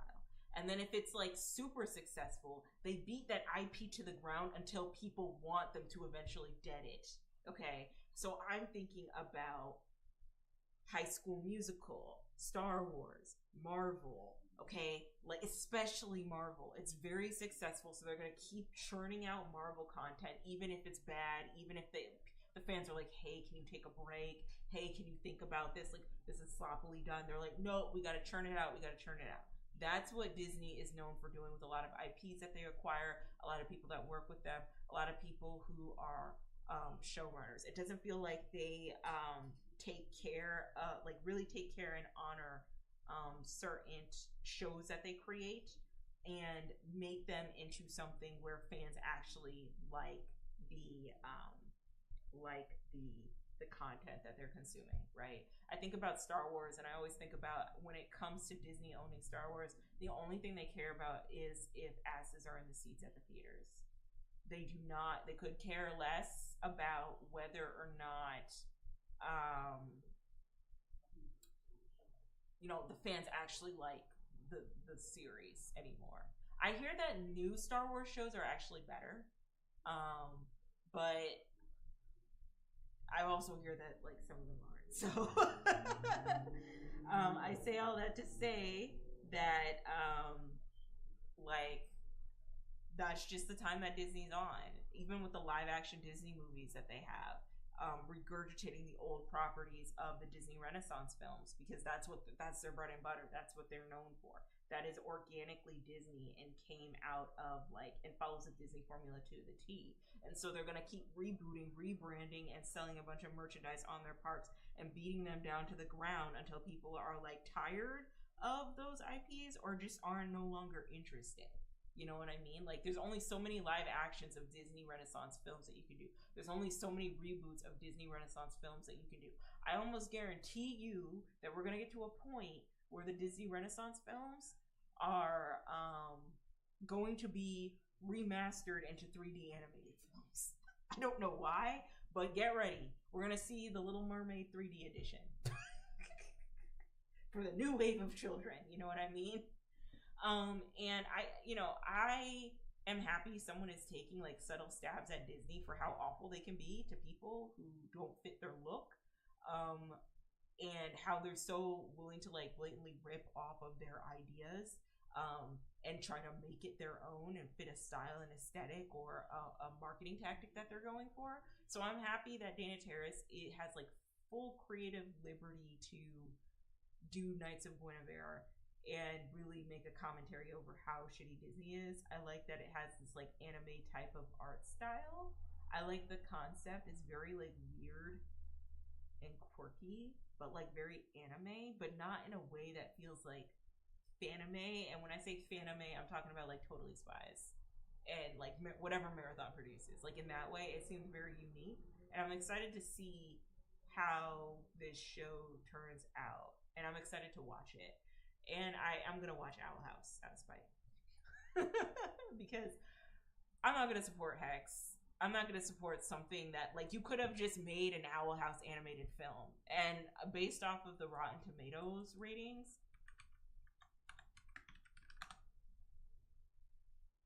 Owl House is it's doing pretty well. Everyone really likes Owl House. So you could have just made an animated film. I feel like they also did this because they don't... They're not here for this.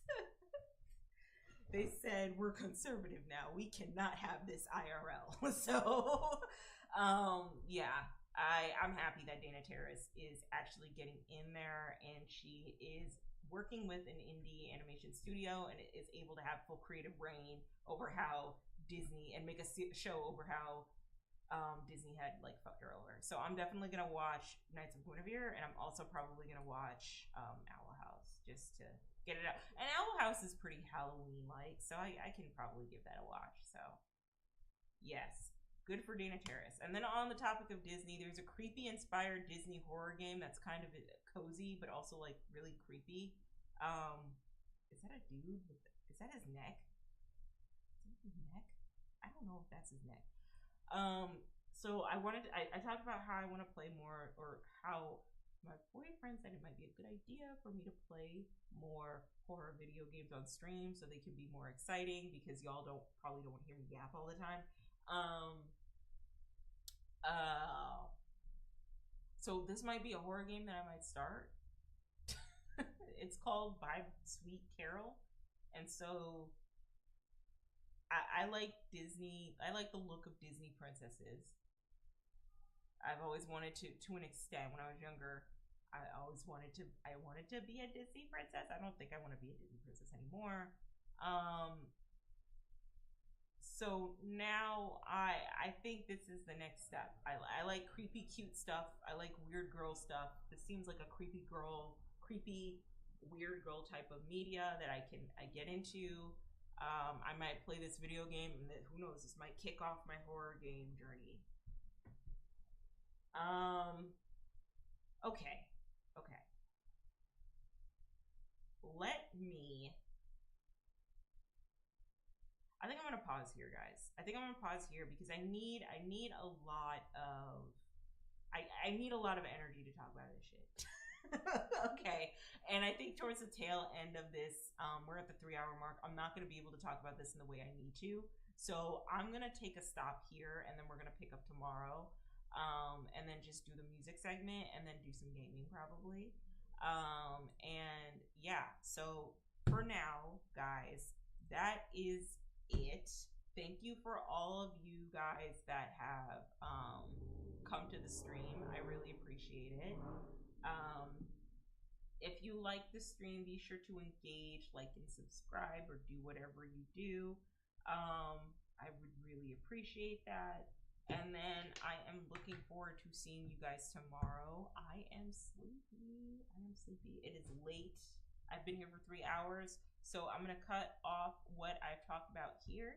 And then I will get back into yapping more tomorrow about stuff that I'm interested in and that I want to talk about. Thank you all to those of you who tuned in to my stream. I appreciate it.